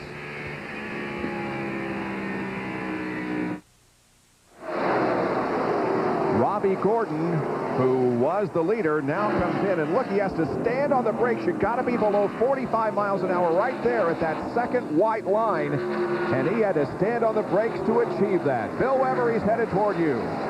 And Bob, they'd asked him to stay out 6 or 7 more laps, but the traffic and the new tires were just killing him. So they tried to get him in the lap before this one. He couldn't make it onto pit road. Actually wasn't clear on the communication. Now he does slide to a stop in his pit stall. This is a routine stop. They will clean the grill, pull the plastic cover off the windshield so he has clearer vision, 4 tires, and a full tank of fuel around to the left side. Slides underneath, lost his balance there, lost his footing. That cost him some precious seconds. Now the left side tires are off, so this stop will be a little lengthy. 20.8 second pit stop. He goes a lap down, and now that puts Jeff Burton back in the lead here as everybody has made a pit stop in the last few laps.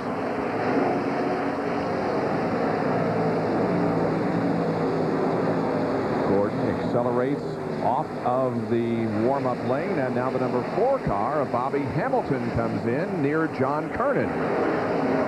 Hamilton pulls in. It'll be a 4-tire change. They're also trying to bump up the spoiler just a little bit, and we also will see a chassis adjustment as they're going to take a little wedge out of the car by making the adjustment on the left rear. They're swinging around to the left side, putting it on. They still, now the tire carrier reaches up, makes that half round out of the wedge, and Hamilton is down and away. 16.9 second pit stop for Bobby Hamilton and crew. Coming slowly down pit road, 45 miles per hour. Here's the speed limit on pit road. Battle for second spot as Mark Martin has caught Bill Elliott going in 3. He takes that spot away. We saw the big smoke from the #1 car of Steve Park. The car has gone to the garage area. Jerry, watch the report. Bob, it is not good news. They came down pit road, raised the hood, and Paul Andrews said there were dents on the outside of the oil pan where apparently something in the bottom of the engine came apart and went slamming down on the oil pan and produced a number of dents. And the engine basically was locking itself up as he was coming down pit road. Steve Park climbed out of the car, very, very frustrated, slammed his fist on the roof of the car and walked away. Very upset. He hoped to be able to get another top 10 finish here like he did last week in Rockingham. And he had moved into the top 20 in points also, so a big disappointment for Steve Park. Overhead shots today are courtesy of the Pennzoil Copter Cam. Not a great deal of ceiling because of the cloud cover that we have, but nevertheless, the Pennzoil Copter Cam up there providing the overhead shots. And we're watching second and third place. Mark Martin and Bill Elliott up ahead by just about a second is the 99 car of Jeff Burton, the leader of the race with 107 of 267 laps completed.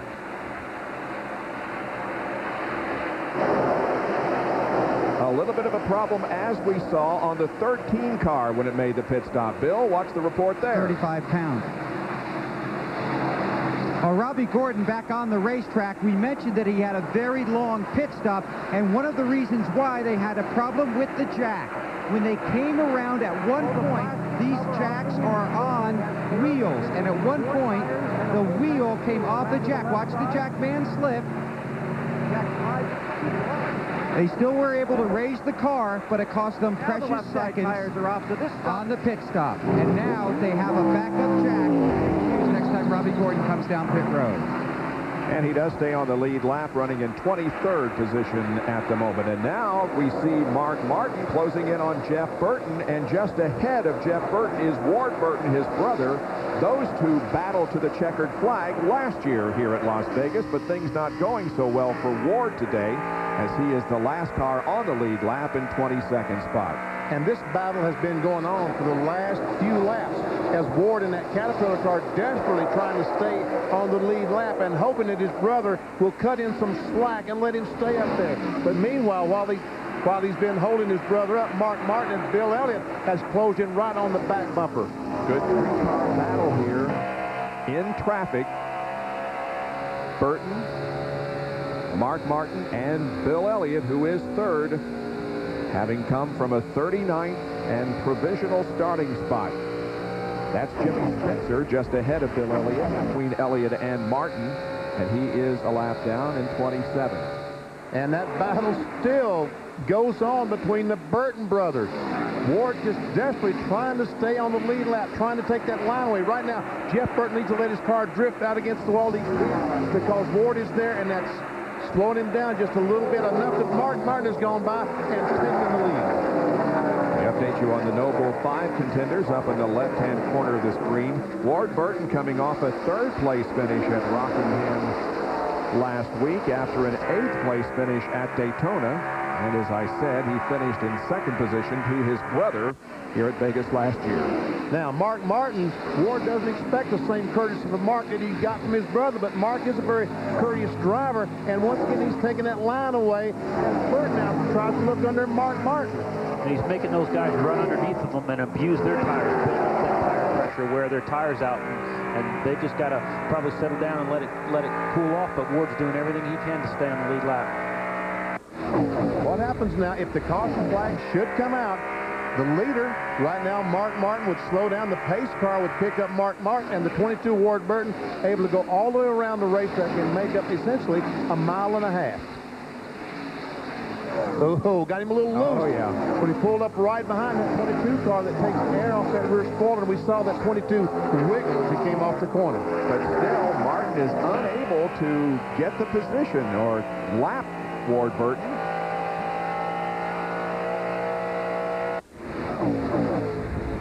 Ward is hanging tough. Here's some more Taste of the Race telemetry from Jimmy Dean Sausages. And up to 187 miles an hour, and then about a little over half braking. And Ward Burton still stays in front of these two cars. Actually looks like Mark's car's a little bit loose underneath the 22. You can put the number 1 car of Steve Park officially out of the race. So Park is going to finish in last position here this week.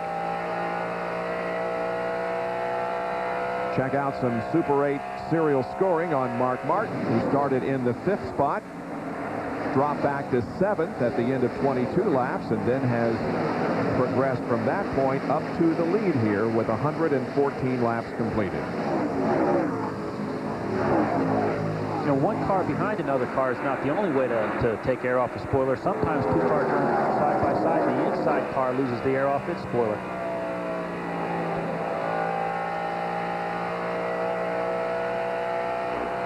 Check out the telemetry here from Jeff Burton.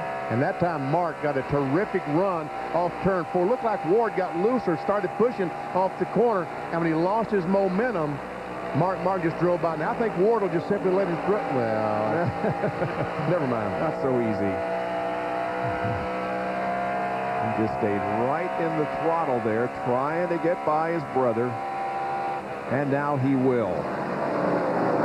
25 cars now on the lead lap as Ward Burton goes a lap down. Mark Martin is the only driver in NASCAR Winston Cup competition to lead all 3 races so far this year. He has led, as a matter of fact, in the last 6 events going back to the final races of 1999. Well, a lot of people are asking for more money so they can hit the casinos tonight here in Las Vegas, including the Ken Schrader crew. There are the top 10 with 117 laps completed. We'll be right back. The CarsDirect.com 400 on ABC Sports, brought to you by Exide NASCAR Select, the official automotive battery of NASCAR. For construction rental equipment, Nations Rent, no sweat. And Team Monte Carlo.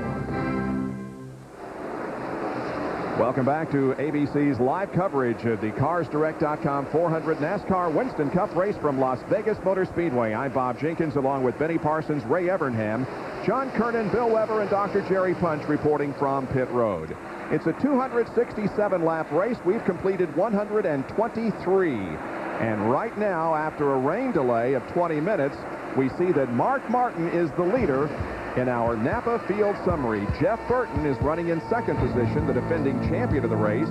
Tony Stewart, last year's Rebestas Rookie of the Year, runs 3rd. Bill Elliott, up from a back-of-the-field starting position, runs 4th. Last week's winner, Bobby Labonte, runs in 5th position. Dale Earnhardt is in 6th, followed by the Daytona 500 winner, Dale Jarrett. Here's 16 through 30, and there are currently 24 cars on the lead lap. And the remainder of the field will show you that there's just 1 car out of the race. That is Steve Park, who retired just a few moments ago. On the racetrack, there are 1st and 2nd as they continue to lap cars. That's Jeff Fuller in the Viagra Pontiac that's being lapped. But look at Tony Stewart, who has closed in on the 2nd place car of Jeff Burton. Stewart is in the orange Home Depot Pontiac.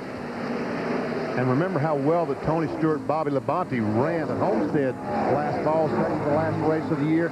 And I would think that Las Vegas Homestead, the setup would be fairly close. Both tracks are flat, fast, large corners, and Tony ran extremely well on the flat tracks. Talked to Greg Zipadelli yesterday, and Greg thought the car was so good he was a little bit scared.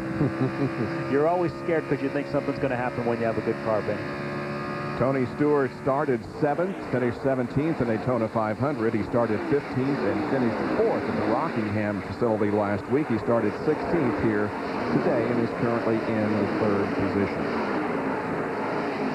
See Johnny Benson going by. He's currently in the 8th position. But he's having a good run, Benson is.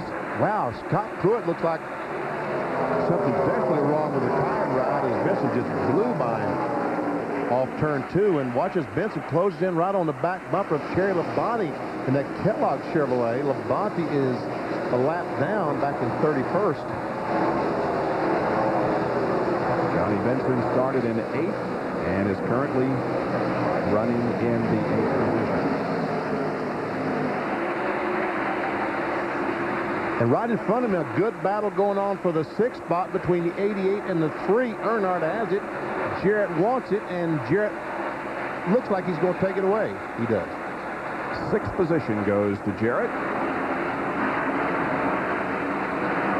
bit of a wiggle there coming off the corner. 5 bonus points are paid to a driver if he leads a lap, and 5 additional bonus points are paid to the driver who leads the most laps. Right now, Jeff Burton has led the most laps at 43, but Dale Earnhardt Jr. only one behind, having led 42 laps. Mark Martin has been in front for 26 circuits. Robbie Gordon led 8. Kyle Petty led 6 laps. Darrell Waltrip led 2. And the pole sitter, Ricky Rudd, was out front for just 1 lap, the opening lap. And he currently finds himself back in the 12th position. Dale Jarrett currently running in the 6th spot. And look at Tony Stewart. That Home Depot Pontiac gets closed up right on the back bumper of Jeff Burton. And that score monitor we have is showing us that the last few laps, Tony Stewart has been faster than both Burton and Mark Martin. That green car up ahead is Kenny Irwin Jr. Jerry has more. You guys were speculating about Tony Stewart's race car. It is their flat track race car. They have one that Tony absolutely loves. This car finished 6th at Indianapolis last year, 4th at Pocono, 2nd at Loudon, and yes, this is the car that he won with at Homestead in the next to last race of 1999. Here's Johnny Benson. He just passed Dale Earnhardt and now comes up to put a challenge on Dale Jarrett. Benson is like a driver with new life so far in the 3rd race of this year in 3 races. He and Bill Elliott this year have been, just seem to be head and shoulders above last year. Benson last year bought himself out of a contract with Jack Roush so he could become a free agent and look around, and he chose the Tinker, an unsponsored car of Tim Beverly, and you wondered, was that very wise? But he went to Daytona, almost won the Daytona 500, picked up a sponsor, and it looks like that was a very wise decision. Benson, however, did establish his best career finish at this facility in 1998, finishing in 4th position. He finished 28th in the point standings last year with the Jack Roush team, and with the new team this year has renewed life. Here is Dale Jarrett now coming up on Kyle Petty, and Jerry Punch has more.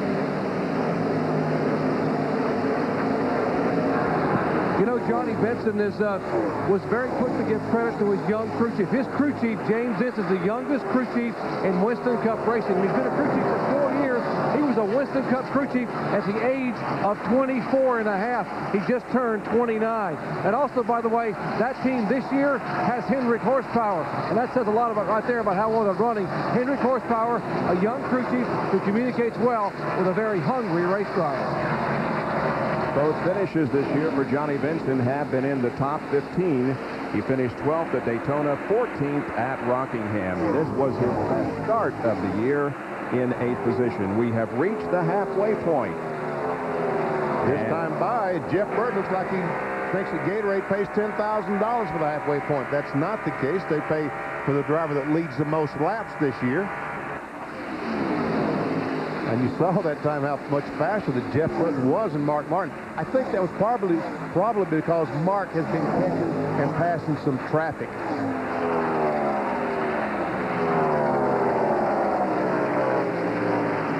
Having to deal with the 77 car now, Robert Presley, who's in 21st position. There is Tony Stewart, who is just a couple of car lengths behind 2nd place Jeff Burton.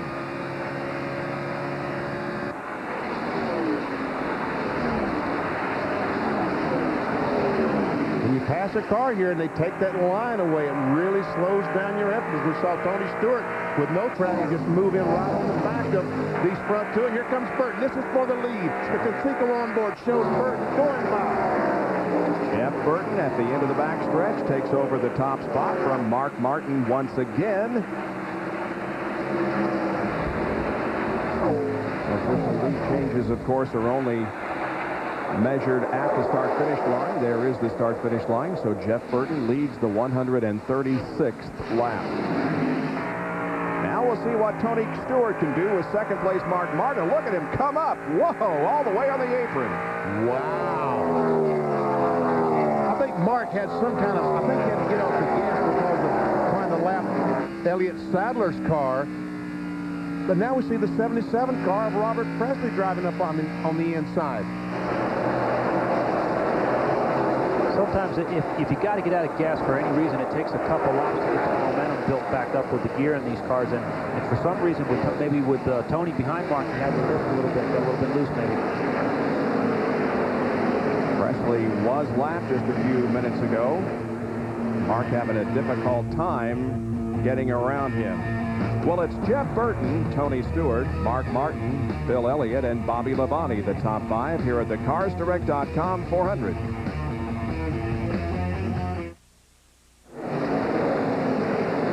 Jeff Burton in the number 99 Excite Ford continues to lead the CarsDirect.com 400 NASCAR Winston Cup race here at Las Vegas Motor Speedway. 142 laps have been completed. And there are, as you might be able to see occasionally, 4 raindrops falling.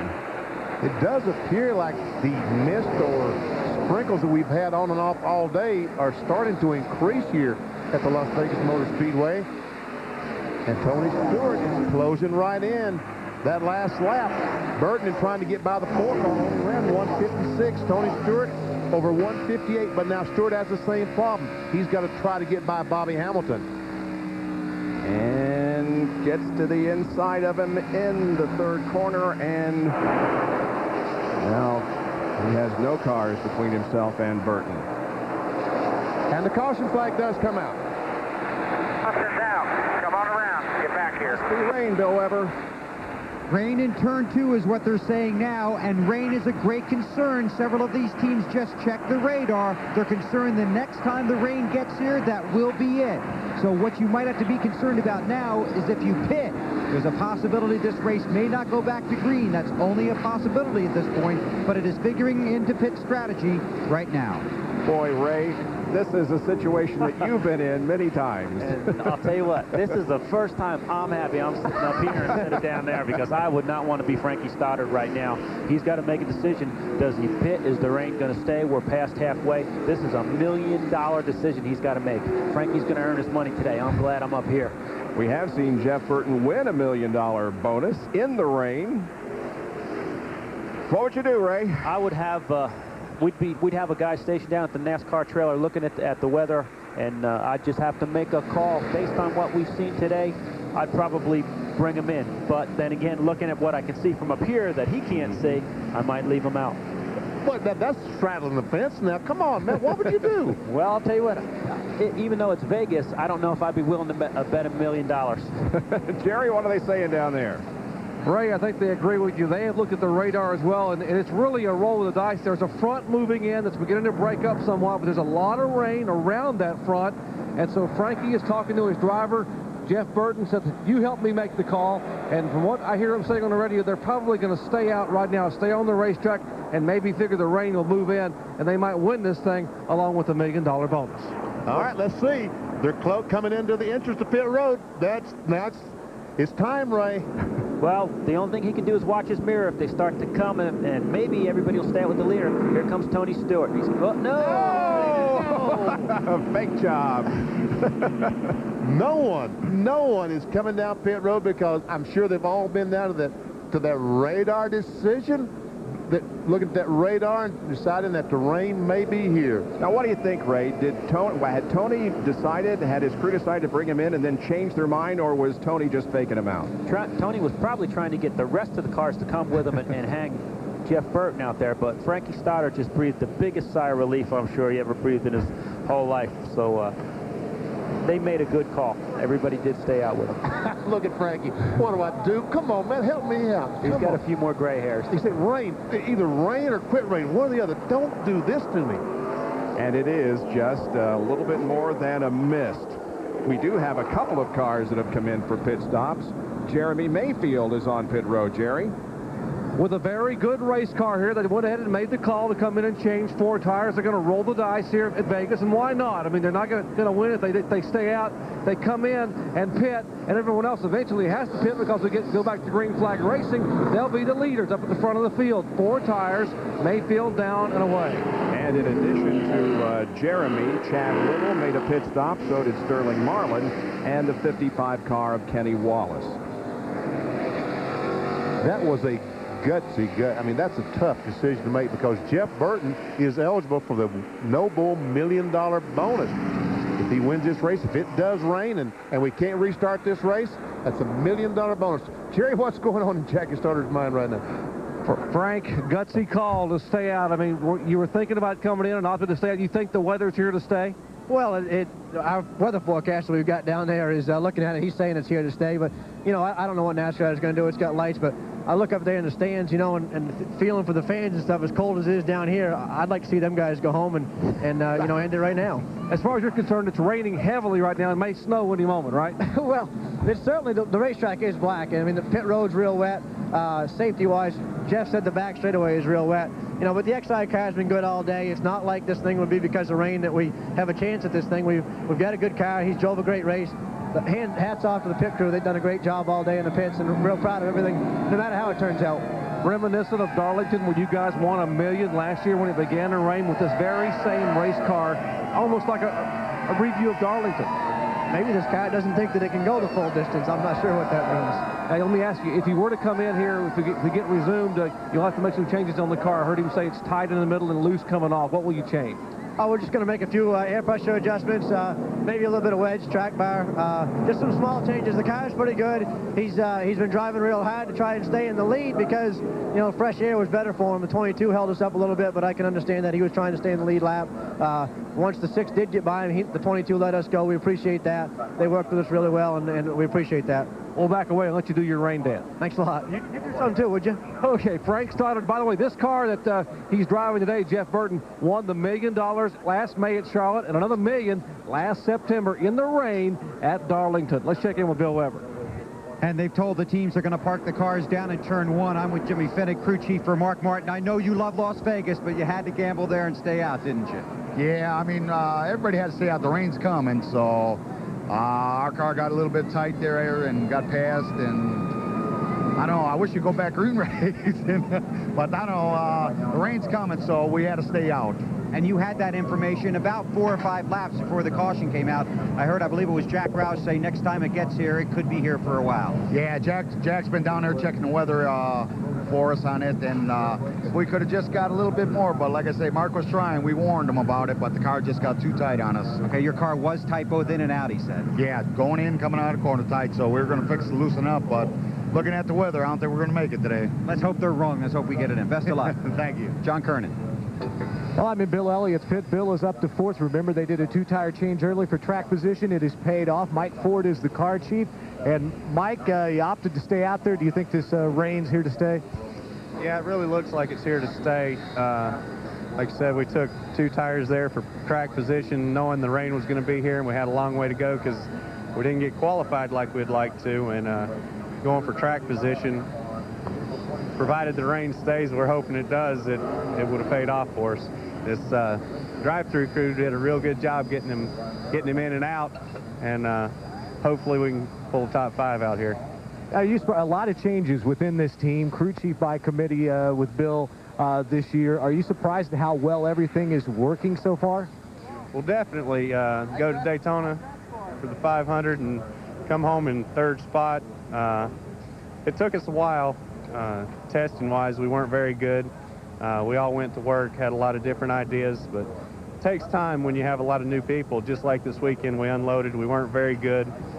Didn't get qualified like we would want to, but worked on it a couple more days, and we got a real good race car.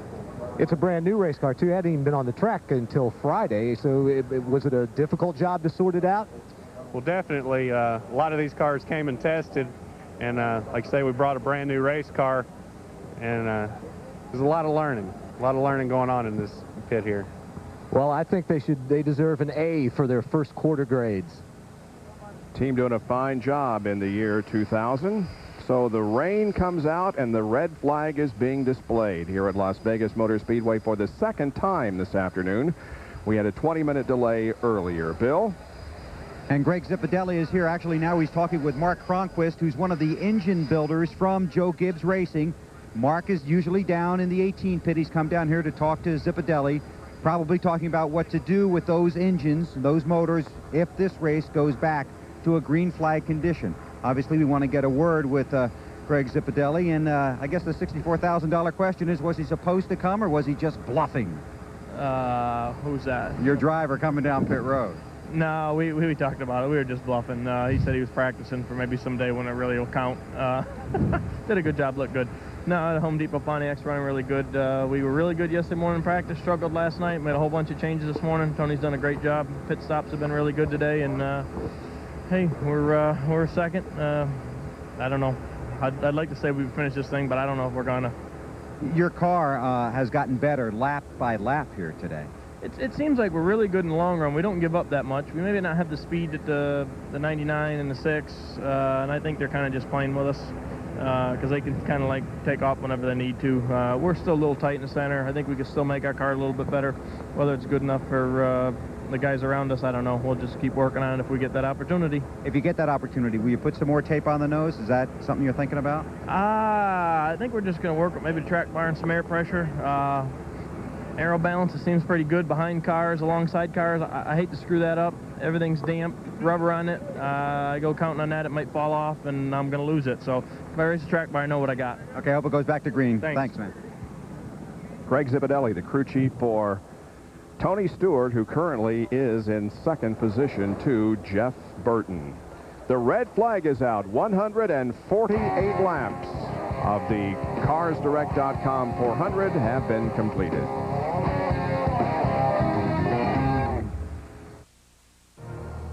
This Wide World of Sports update brought to you by Mobile One. Nothing outperforms Mobile One. Here now, Robin Roberts. Well, Mother Nature just not cooperating out in Las Vegas. The CarsDirect.com 400 hopefully will resume in just a moment, and we'll return to Las Vegas in just a moment. First of all, college hoops, and you know, next Sunday, a week from today, it's Election Sunday. That's when the 64 teams will find out that they're going to the men's and women's NCAA tournaments, or they could find out today by winning their conference titles, like in the Ohio Valley Conference. Southeast Missouri State taking on the favorite, Murray State. Aubrey Reese feeds Rod Murray, and Murray State led by 2 early on. Second half action, Southeast Missouri State pours it on. Mike Branson nails the 3. He had 21, and the celebration is on because Southeast Missouri State is advancing to its first ever men's NCAA tournament with a 67-56 upset over Murray State. Aubrey Reese, the Ohio Valley MVP, only 3 points, 1 of 19 from the field. How about some hockey? Sabres and Caps. Buffalo's Dominic Hasek taking a seat. He gave up 4 goals in the loss last night to the Isles. Jeff Halpern scores in a one-timer from Steve Konowalchuk. And Washington took the first period lead. Then in the third, Olaf Kolzig makes a save on Vaclav Valrada's slap shot. And Washington wins this one by a final of 2-1. Kolzig 28 saves. He's given up only 3 goals in the last 83 shot attempts. So taking a look at the Eastern Conference race right now, 5 teams now with 80 or more points, but still Buffalo remains 3 points out. The NHL on ABC begins weekly regional coverage March 18th and continues through the playoffs, culminating with the crowning of the Stanley Cup Championship. So plenty of NHL action on ABC beginning March 18th. Cannot wait for that. All right, that's our Wide World of Sports mobile update. Thanks for joining us. We'll get back out to Bob Jenkins for more of the CarsDirect.com 400, hopefully in Las Vegas.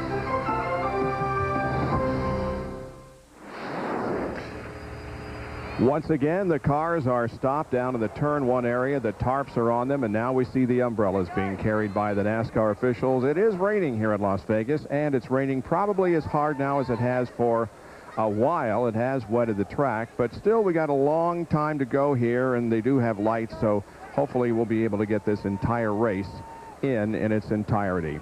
Well, Jeff Burton is not unaccustomed to rain, and he is not unaccustomed to winning million-dollar bonuses in the rain. This was last spring at Darlington, South Carolina. He was in the lead, praying for rain, and it did come, and as a result, he won that 400-mile race. Then in September, with rain also falling, he was in the lead and won the Noble $5 million. Moments ago, one of his crew members was saying, "Come on, rain, and get this thing over with." Jerry?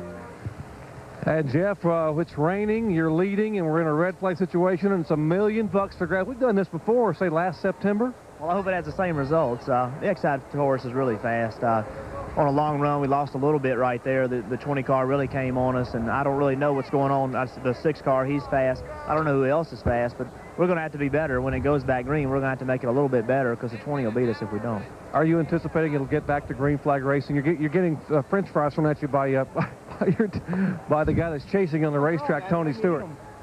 And what about if you think we get a chance to go back to green, or some your crew chief's over here doing a rain dance behind us? They're trying to get the rain to come on and move in. Well, we're hoping we don't, but there's a lot of daylight left here. It's still early in the day, and we have lights here. So, and I know NASCAR will do everything in their power to get it started, and they should. I hope we do go back green, even if we don't win. We need to end these races on the green, but.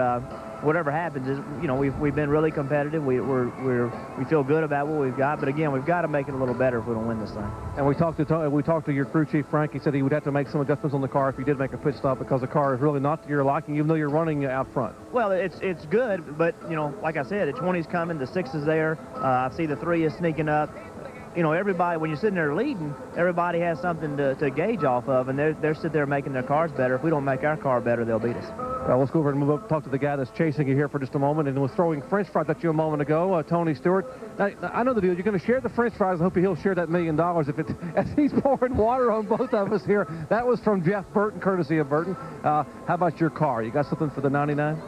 I don't know. I'd say we're pretty close. The one I'm worried about is that 6 car. I think he's playing possum today. He ran hard to get to the halfway, and as soon as the halfway was over, he let us go like he had a problem. But I don't know. It's always fun racing Jeff, and you know, we were comparing notes, and his is a little loose off, mine's a little tied off, and if we can beat him to the punch, we might be able to win it. But we got to do the anti-rain dance. I got to find some Indians around here that know how to do the anti-rain dance to get us the show back on the road. You climbed out of your car, walked over here, said, "What's the deal here? It's raining, you're leading, we stopped, and you got $1 million bonus up for grabs." I mean, you got to get some of his kind of luck. Whatever he's doing it right. So I don't know. You know, I had a year like that in '95 with USAC, winning 3 championships in the same year where I couldn't do anything wrong. And when it comes to these no bull races and rain, he's got it down pat. But I don't know. We may have something for him with this Home Depot Pontiac. Tony, a year ago, this may have been the low point of your rookie season. You guys did not have a great run here, but from here on, after this race and after the disappointment here, you guys were just incredible for the rest of the year. Have you vowed to come back and maybe say, this track owes me one? Well, this has been a love-hate relationship for me with this speedway, and not only in the Cup Series, but Busch and the IRL. I won an IRL championship here, but I've always run bad here, and the worst wreck I ever had in my career was here in '96 in an IRL car. So, you know, it'd be a nice track to come and finally conquer and kind of get that monkey off my back here. But you know, running second right now, I don't feel too bad about that, but I'd sure like to get one more spot behind us. Hope you get a chance to get it finished. So thanks for taking a moment. All right, thank you guys. Tony Stewart running second right now in the Home Depot Pontiac. Let's check in the Jeff Gordon situation with Bill Weber. Well, Jeff is here. He's been talking with Robbie Loomis and Brian Weitzel, and I'll step under here because it's a little drier. Thank you very much, sir. Been a tough day. Yeah, been a real tough day. You know, we were started on the outside, and the car got real loose there early on, and had some guys in front of me just really sideways, and we went backwards, and you know, I got real loose, and I just couldn't get it back, and then we came into pit, and that just put us so far back. I actually feel like we're not bad right now. You know, I just hate we lost that lap because I think we could really make up some spots if we hadn't done that. Your team did do a lot of work on pit road, Jeff. Can you walk us through a little bit of what went on there? Well, we're just so loose getting up off, you know, that we need to tighten it up, get some drive off, and I can't even describe all the changes that we made, but I know pulling that spring rubber out of that right rear really helped it, and then just messing around a lot with air pressure. It's unfortunate, you know, we got a much better car than we're able to show right now, but hey, you can't start off that loose, you know, with as competitive as it is. Tough start to this season. Yeah, you know, hey, we're here for the long haul, buddy. We're going to be working hard. We're going to get it together, and this is not going to get us down, I can tell you that. And you have a track next week on the schedule that I know you run very well at. Yeah, you know, we've had some great runs at Atlanta. You know, I think that we got to throw a lot of our setups that we've had in the past kind of out the window with this new Monte Carlo. It's a different monster. It wants a lot of different things, and I've got to drive it a little bit different too, but I think it should be halfway decent at Atlanta. And a new tire here at this race to throw you a curve as well. Yeah, but we tested here and thought we tested pretty good, and I don't really think that's throwing us a curve much. All right, well, we'll see you at Atlanta. May see you later today, too, if this ever stops. Yeah, I'm not sure if I want to go back green or if I want to rain. I'm just starting to kind of have some fun, but I just say we got that lap down. Okay, Jeff, thanks for your time. Thank you. Jeff Gordon talking it over with Robbie Loomis, Brian Weitzel, and the rest of his crew here on pit road as the rain continues to fall. And speaking of rain, John Kernan is our acting meteorologist, and he has an update. John? Yeah, acting meteorologist. I'm not licensed by any board or anything, but it doesn't take a rocket scientist to look at this and say, it's going to rain. The only glimmer of hope that as we look at this, because it spreads out 100 miles right there, 150 miles, and then all the way over here into the Los Angeles area, Southern California. A lot of moisture moving this way. You've got the mountains that can tend to kind of hold it back. And also, you've just got the light green, which is light rain, and sometimes that light rain is not necessarily falling all the way to the surface of the earth. However, we know from standing outside here that the light rain around us up here in Las Vegas, it actually is making its way to the surface. But just looking at this, I don't have a lot of hope. But the good thing about being, you know, a weatherman or predicting weather is you don't have to be right all the time. Bob? That's right, and if you're not right, well, nobody really complains.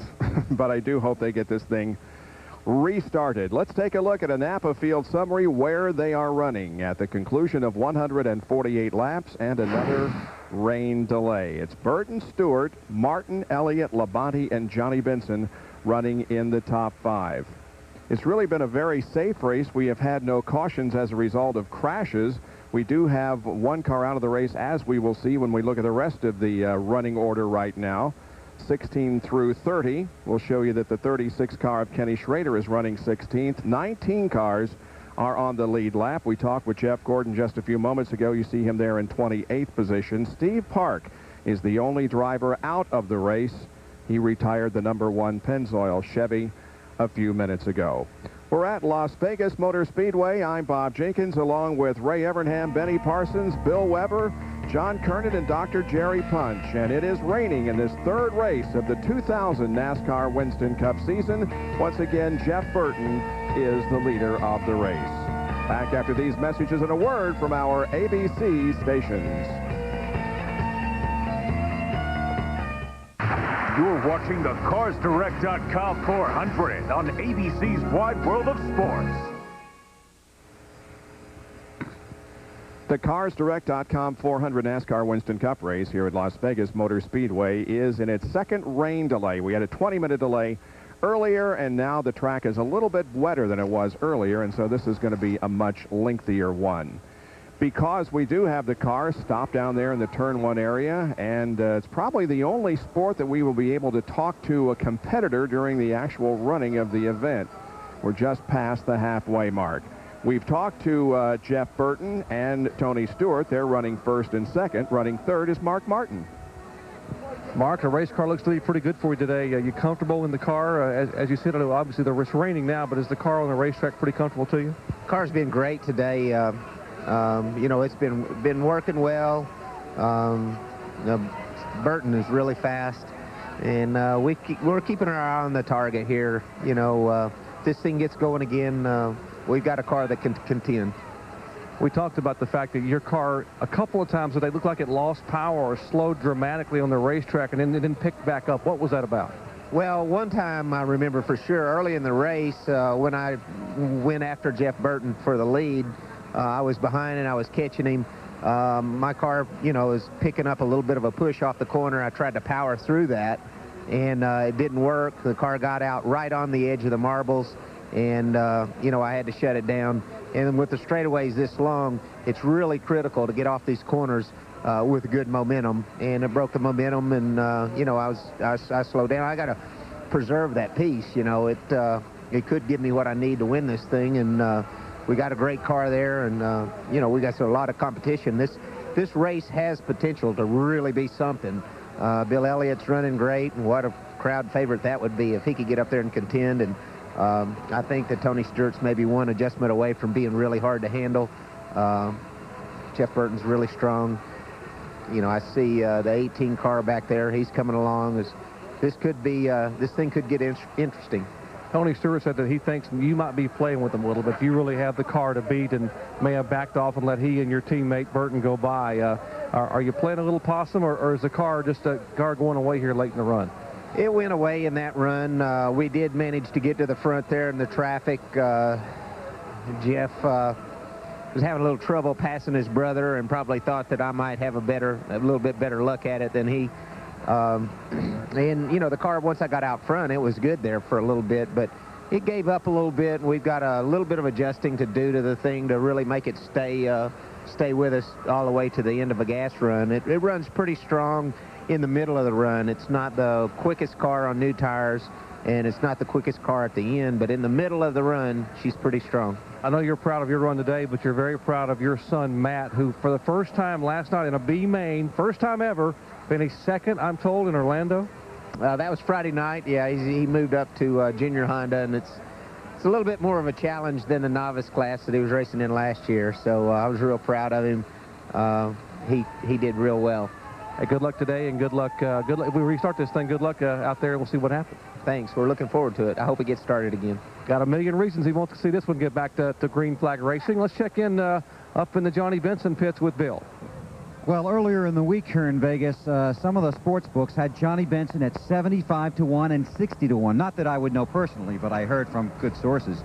But you've had another outstanding day. I tell you what, these guys here, Tyler Jump Motorsports team, are just doing an awesome job. And the cars are great, good quality, good driving. Man, I tell you, James Inch, all the guys here in the Lycos Pontiac are just doing a great job. And it's making life a lot of fun right now. Oh, you were doing a great job out there on the track. Tell me about your day. Well, I only hit one guy, I think, but so it was. Yeah, I mean, it got pretty slippery there when it was raining, just sliding around a little bit, and I'd have liked to have seen it go another 10 more laps, see if we couldn't get an orange spoiler on this car, but you know, we'll take 6 right now, and if it rains out, fine, and we'll go to Atlanta. Obviously, the top 5 eligible for the No Bull Million when we get to Charlotte. Boy, you talk about gambles. You took a big one. You walked away from a successful organization, came over to a team that had no sponsor and really a very limited past, and you guys have gotten out of the gate in fantastic shape. Yeah, we have. Like I say, James Inch, all the guys, man, I mean, I couldn't ask for them guys to do a better job than what they're doing, and, you know, good quality race cars, and I saw that first time I walked through the shop, and I said, man, if we can make this happen, this is where it needs to be, and I say, Tim Beverly took a chance on throwing me in the car, and you know, like, so we're just glad that Lycos come on board and looking forward to the next 31 races. Gambles that have paid off. If we go back to green, best of luck. Otherwise, we'll see you at Atlanta. All right, thank you. Johnny Benson currently 6th as we sit in a rain delay here in Las Vegas. John? Well, we saw earlier in the race, Sterling Marlin's team opt for a 2-tire change to get track position. They got up to 3rd, but then Sterling, after you got the tires worn down a little bit, had some other cars passing you. Do you guys still fighting that downforce problem, the balance with the Chevys? Yeah, a little bit. It's a deal where you're either tight or loose, and we really can't get the car pinned down. Scott, my crew chief, asked me, so what do you want to do? And I said, I can't tell you nothing to do. One lap it pushes, one lap it's loose, and you're running the same line. So we just got to get the cars balanced better somehow, and you know, maybe NASCAR will work with us and give us something. So we'll see what happens. What about next week in Atlanta? Do you feel that you guys will be at a big disadvantage there? Well, it's a pretty fast track. You know, they run 192, 94 now qualifying, and you know, the Ford's pretty slick, Pontiac's pretty slick, and we don't know till we get there, so we'll just you know, work hard as we can with the Coors team and see what happens, and maybe we'll get there. What about this race right now? You ready to go home, or you want it to get back underway, or what's your professional opinion? I've already given mine. Well, we're about as good as we're going to get at 18th, so I'm ready to get out of here. All right, thank you, Sterling. Hey, I'd like to say, still on there? Yeah, I think so. Say happy birthday to my little daughter. She's 10 today, so happy birthday, Stella. All right, happy birthday, Bob. Well, Sterling talked about running next weekend at Atlanta. We'll show you the schedule because we will televise that race. It'll begin with Bud Pole qualifying Friday on ESPN2 at 5 o'clock Eastern Time. The NASCAR Busch Series race on Saturday will be here on ABC at 1. Our happy hour coverage on ESPN2 at 6 o'clock Eastern Time on Saturday. Then on Sunday, RPM Today at noon, NASCAR Today at 12:30, both on ESPN2. The Cracker Barrel 500 from Atlanta Motor Speedway hits the air at 1 o'clock next Sunday afternoon here on ABC. And the RPM Tonight program at 9 o'clock Sunday night on ESPN2. And then following our coverage of the Winston Cup race next Sunday, you can see the very first race of the International Race of Champions, which was held in Daytona. You can see it next Sunday at 5 o'clock after our coverage of the Winston Cup race. And folks, that was a fantastic IROC race. Bob Jenkins, Ray Evernham, and I were doing that race. And by the way, Ed Clark from Atlanta Motor Speedway stopped by just a moment ago, said, folks, want to see a good race? Some tickets still left in Atlanta. Back at Las Vegas in a moment.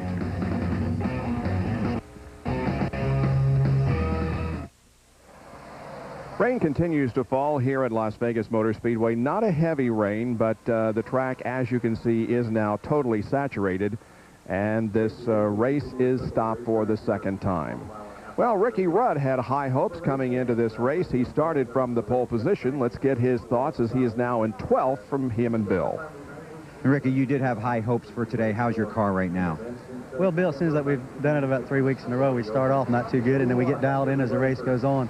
We're actually on the pit board. We're pretty racy. We're sitting there 12th in line, but we're reeling in the guys in front of us, and I don't think we'll win the race, but we're a top 5 car if we can restart the race and go out there and race. But I don't know. We'll have to wait and see. Hope the weather holds out. You did tell us earlier in the weekend that is one thing you guys are working on, the long runs. Well, it's not going to happen overnight. You know, you go to qualify and you have a lot of horsepower under the hood, and you put on a new set of tires, and driver can go out there and just drive it down in the corner, and if it sticks, and just for that one split second, and you can get back into gas, you'll have a quick lap, and that's what we've been able to do.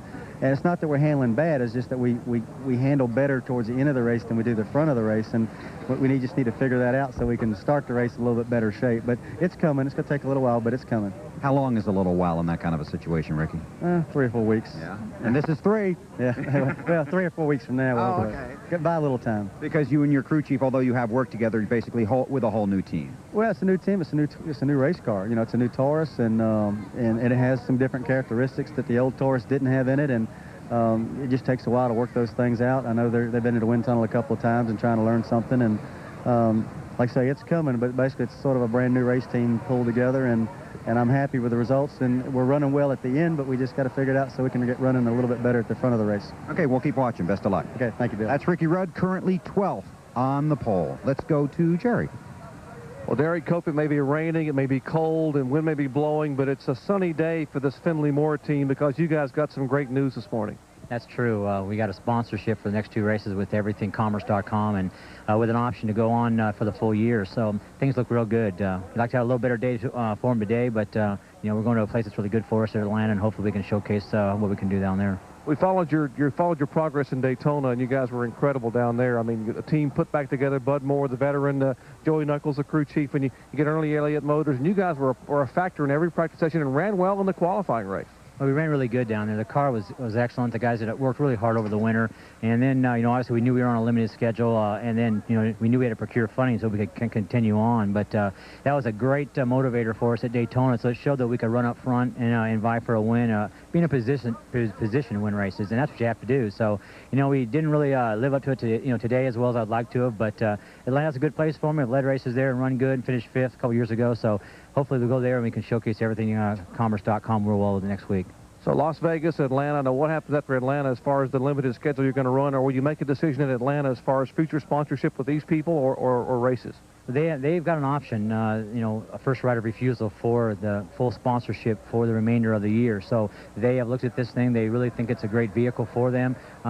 They need the awareness, the brand awareness for everythingcommerce.com, and they feel like it's a great opportunity. So, you know, we just want to showcase our potential for them, show them that we're, you know, definitely worth having them on board. And if we can do that, then hopefully they'll make a decision right after Atlanta whether to come on or not, and then we can obviously go on from there.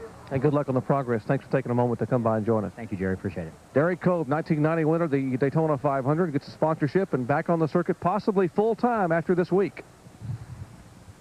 Derek did have a really good run at Daytona. Started 12th. Finishing position of 41st was certainly not an indication of how well that team performed during the entire speed weeks at Daytona. Big spray being raised from the back of those trucks circulating Las Vegas Motor Speedway, so we do have a very wet racetrack and a little bit of moisture continuing to fall here just north of downtown Las Vegas. We'll be back with more of our live coverage of the Cars Direct.com 500. Back at Las Vegas Motor Speedway, the Cars Direct.com 400, Las Vegas Motor Speedway, where it is under a rain delay. Not a whole lot of rain falling right now, but we have a very wet racetrack. Keep up to date on everything that's happening in NASCAR, whether it be in Winston Cup or any other division, by visiting the official NASCAR website at www.nascar.com. Well, the road to the Visa Triple Crown Challenge on ABC begins Saturday. We get an early look at some of this year's top 3-year-olds as they run for victory in the 49th Florida Derby. It's Saturday at 5:30 Eastern and Pacific here on ABC, the home of the Kentucky Derby. Let's go to John Kernan, who's with Dale Earnhardt Jr. Dale Jr. Led a lot of laps today. Must have had a lot of fun out there so far. Yeah, it was a lot of fun. We got to kind of run competitively for a while, but the Budweiser Chevrolet got a little tight on long runs, and we've made some adjustments. We've kind of improved it to where we can hang with the 88 and the 3 and those guys that were in front of us. So we're not losing as much ground as we were on long runs. Maybe if we can get this thing dried up and get going again, we can adjust on it even more and get ourselves back in the top 5. So you're one of the drivers who want to get back out there, right? Yeah, I guess so. I mean, either way, it doesn't matter to me. It's a long ride home, so there's no big rush for me. 2.5 races into your rookie season on the Winston Cup circuit. Are you having fun now? Is there a lot of pressure to it, a lot of things to do? I'm having a good time, but we still are very focused on getting our car better in race trim. I mean, we're doing good. We're qualifying well, and we're doing good there, but we're having some trouble in race trim, and I don't know whether it's just Rockingham's bad for everybody, but I thought we'd come here and run good, and we had. We're kind of up front a little bit, but we need to stay there, we need to stick around the whole race. This was one of the tracks you were looking forward to coming here because of your experience here, right? You figured that you'd do really well. Well, we tested here, and that really gave me a lot of confidence because we tested well, and I was very comfortable in the car. So, and I still am. I mean, we just, like I said, 60, 70 laps into the tire run, those guys are still going fast, and we're pushing the right front off. Now, early in the race when you were leading, and you looked back behind you and saw your old rival from the Busch Series, Matt Kenseth, behind you, what went through your mind? I had no worries at all because I know how clean a racer Matt is. So I didn't worry about it. It was a few of them other fellas, when they get in the mirror, you worry about. But I know Matt's gonna do smart things on the racetrack, and you ain't got to worry about it. Even if I knew sooner or later he's gonna get around me or something like that. That's gonna happen. But he's got a good car today too. He just needs, just like us, a few more adjustments.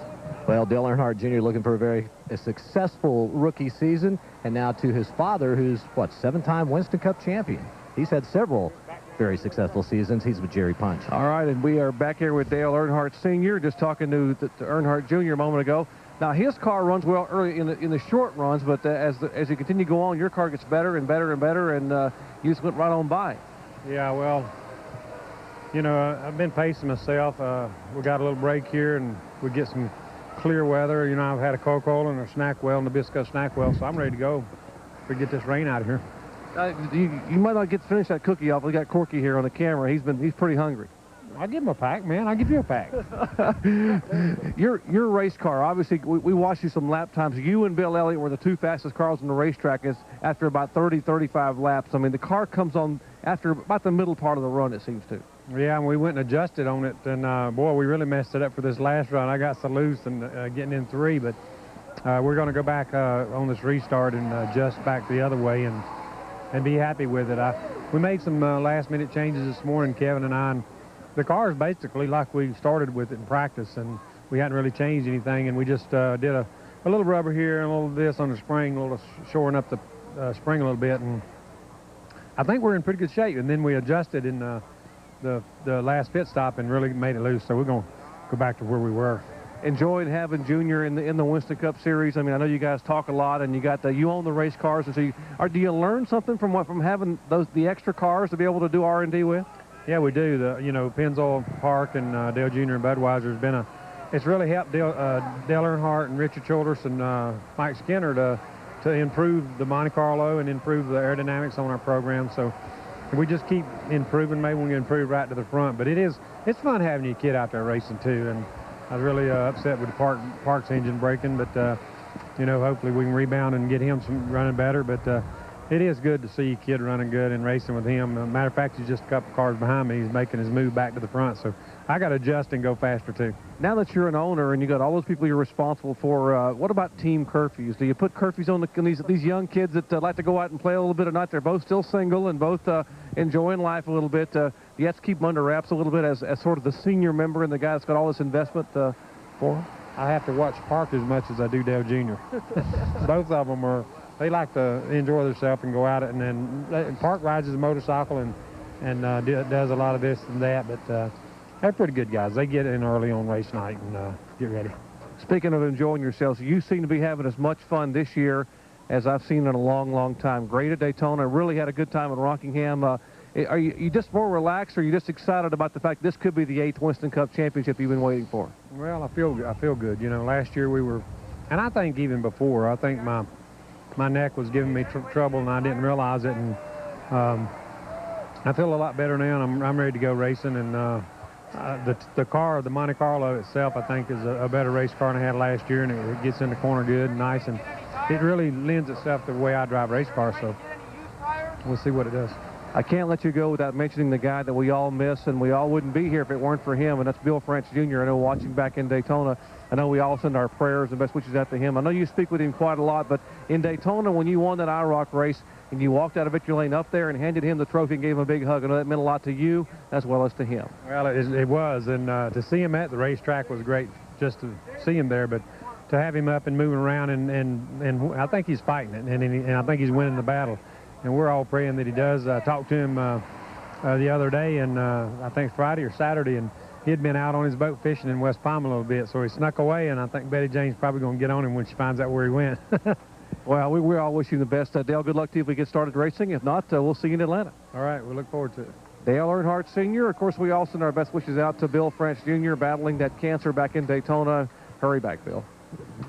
Well, Dale Earnhardt finished second at Rockingham last week and as a result made the largest advance in points from last week. He was 21st going into Rockingham and comes into this race in 7th position in the point standings with Bobby Labonte leading. More after these messages and a word from our ABC stations.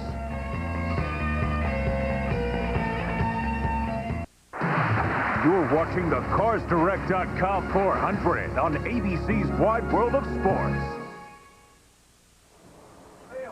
Welcome back live to Las Vegas Motor Speedway, the CarsDirect.com 400 under a rain delay here. It hasn't rained for a while, at least here on the front stretch, and the track is drying, but it will be a while before we can go back to racing. We showed you the points before we went to break. Those are the points right now. So at the moment, if this race were to end and not go back to green, Bobby Labonte would be the points leader. Bill? And Bobby Labonte is back here in the garage behind his rig. Obviously, you've had a good run to a certain extent to this point. Yeah, it's not bad. You know, we run in the top 5, I guess, most of the day, and you know, we just trying to fine-tune our car to get it a little bit better, like a couple other cars, but haven't been able to yet. And if we do get back to running again, can we get it better? I'm not sure. Hopefully, we can. But you know, we're sitting here right now. 5th's not a bad place to be if it had to be raining. And knowing that we weren't as good to be, you know, we weren't good enough to be up, you know, 1st or 2nd right now. But hopefully we'll get it dialed in if we do go back to racing, and we won't screw it up. And if we don't, we'll take 5th. If it does not restart, unofficially, you would be the points leader at this point after 3 races. Well, that's really important, isn't it? After 3 races. After 31 to go, yeah. Bob. Oh, yeah. Well, that's okay. We could change that. We could make it 25th if you'd like that better. No, it's okay.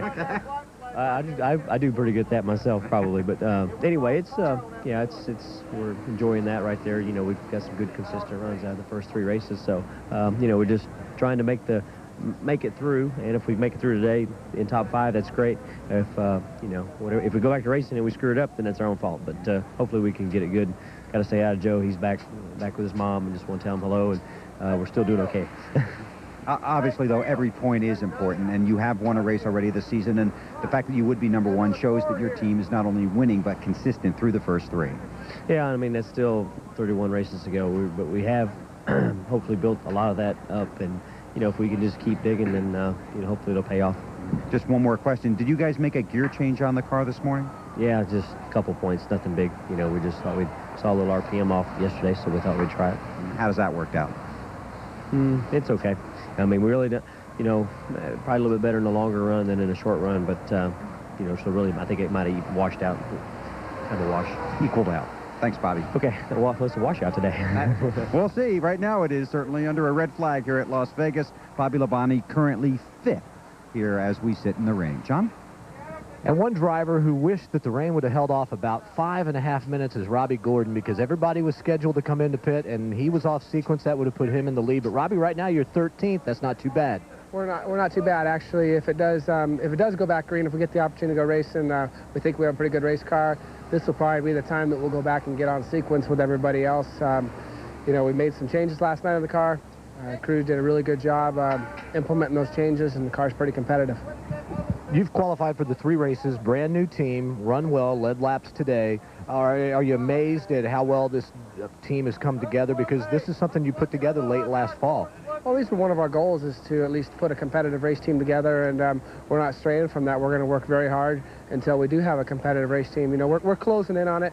We haven't met our final expectations by any means. We have a long ways to go. You know, we're just barely getting inside the top 15, but we keep working hard enough at it. I think we'll climb up the ladder a bit. Robbie Gordon wanting to get back out there on the racetrack today, Bob. He had his best start of the year here at Las Vegas at 12th, and currently is running in 13th position to match the number on the side of his car. We'll take another break and be back with more live coverage in just a moment from Las Vegas Motor Speedway. The CarsDirect.com 400 on ABC Sports, brought to you by Haviland. Add more life to your car. Frost Brewed Coors Light, who reminds you the 3 most important words are hay, beer, man. And Red Wing Shoes, work hard.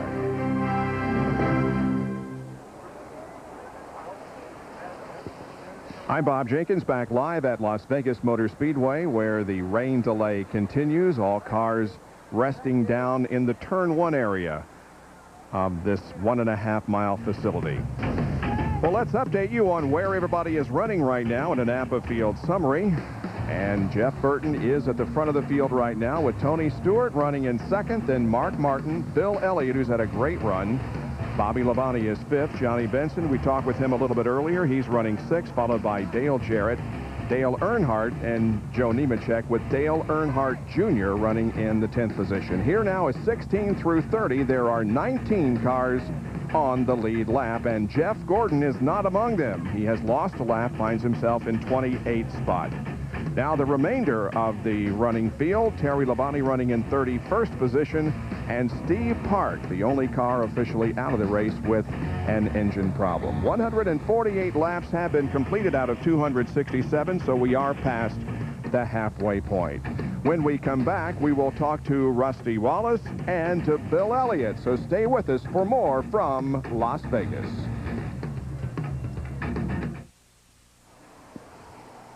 Rain delay continues at Las Vegas Motor Speedway with Jeff Burton, the leader of the race. Bill Elliott has once again been very impressive. He's running in 4th position currently. Here is John Kernan. And they made that 2-tire change early in the race to get track position, and then, Bill, your car took off and was actually running faster than some of the guys who had changed 4 tires. Could you believe that? I couldn't believe it. I told the guys, I started to call up and tell my spotter to tell Dale Jarrett not to run over me when it started, because I was concerned about what it was going to do whenever we started back. But, you know, I worked the tires in good. I drove off down in turn 1. I said, man, this thing sticks good. And, I mean, we dug on. I kept watching Dale a little bit in the mirror, and, I kept getting just a little bit of time on him. And then we run our, a fairly long time, and, Mark and Jeff got away a little bit, and then, man, this thing started back and run them back down from a good way. Got to them, I couldn't do nothing with them, but, I mean, still, it says a lot from where we started to where we're at right now. I mean, if this thing don't go another lick, or, we end up, they start back and we totally messing up. But, all in all, it's been a good day to this point, and, we just, need to do something and decide what they're going to do and let us get home and, worry about next week. It's a resurgence of sorts for Bill Elliott this year. Is it just the changes? Is it the chemistry within the team and these guys you have working with you now? Well, we've made quite a few changes on the team as far as crew member-wise, and they've really stepped up to the plate. I mean, they've put in a lot of long hours, and we put a lot of effort into Daytona, and it really paid off, and we hadn't put as much effort which we have after the fact into our, short track program, such as here in Rockingham. And when we came in here, I said, man, we have got to go somewhere and test, because I said, we just seem to be so far behind on this stuff. And then we kept working with the car, and, we made some changes this morning, and race started, and it was good. It's very good. Right now, currently running fourth as we continue to watch the rain fall here in the garage area to Dr. Jerry Punch with Rusty Wallace. And this is the way to do an interview in a rain delay, when it's raining and cold outside and inside a nice, beautiful coach with this cushioned leather. Rusty, thanks for letting us come in and enjoy your hospitality. First of all, the race car today, you sit 15th on the grid right now, but you've been battling a pretty significant handling problem. Yeah, I was real happy with the car when I started the race. It felt real good. Then after that first set of tires, I've been tight ever since. And so if we get back green, which I hope we can, we're going to make some major adjustments to get that thing turning better, because I think I still got a great car. I just got to adjust on it. You worked all weekend here. Was it you're trying to get the car better, and right before qualifying, the car got much, much better than you had been during practice. Is the weather change today the reason we're seeing so many guys have problems like you are with getting the car to turn coming off? I think so. Well, the cooler it gets, the more the cars push the front end. They always do. And so it's getting real cool right now, real cold. And as we get through the day, the cars should start pushing their front end harder and harder and harder. And as that happens, unless you have a bunch of caution flags out there, you just got to deal with it. And the cars that are really hooked up are going to the front, and the cars that are struggling are going to the back. And there's a caution flag need to be thrown. I mean, I was hoping for a caution real quick to start working on my car. Talked to your buddy Dale Earnhardt a moment ago, and interrupted his snack in the afternoon there, was having some crackers. And it seems like a year for the veterans. You've had a great beginning this year. 4th at Daytona, 11th at Rockingham, 5th in the points. I mean, you've got a good shot at that second championship for Rusty Wallace. Yeah, you darn right. I feel like I got a great crew behind me, and we're looking really good. Daytona was great. It was like a Cinderella weekend. We were in the top 5 the whole week down there. Ran good in qualifying, qualified 5th, run good in the 125s, the 500. Everything was great. Go next week to Rockingham, get a new track record, and had problems in the pits late in the race, and lost a lap because of a loose lug nut. But I tell you what, we had good cars all year long, and this car I got here is a good car. We just got to get adjusted on it. Now the bad news, I understand, just across from us here, Roger Penske has looked at the radar, and it looks pretty like we're pretty much socked in. Well, it's looking pretty green right now. We've got onboard radar here in the bus, and it's looking pretty socked in, but you never know. We just might find one of those wonderful NASCAR sucker holes in the weather, and we'll try for it. That's Rusty Wallace waiting for the rain to go away, hopefully. But we still have a rainy situation here in Las Vegas and a very wet racetrack. We're going to be going back to our ABC Wide World of Sports studio in just a moment. Due to our extensive rain delay, we are going to unfortunately be unable to bring you additional coverage from here at Las Vegas Motor Speedway. We urge you to stay tuned to the ESPN networks and your local news for any updates that might occur from here in Las Vegas. There is a real question mark right now as to whether this race will indeed start once again, because we see a lot of dark skies and even rain off in the distance. So right now we don't know whether we're going to get this race started once again, but we will be unable to bring you any additional coverage from here in Las Vegas. So stay tuned for the ESPN networks and your local news to find out what indeed is going on here at the CarsDirect.com 400, which has been plagued by rain all day. 148 laps have been completed out of 267. Jeff Burton the leader. Tony Stewart second, Mark Martin, Bill Elliott, and Bobby Labonte. Now let's go to our Wide World of Sports studio in New York. Here is your host, Robin Roberts.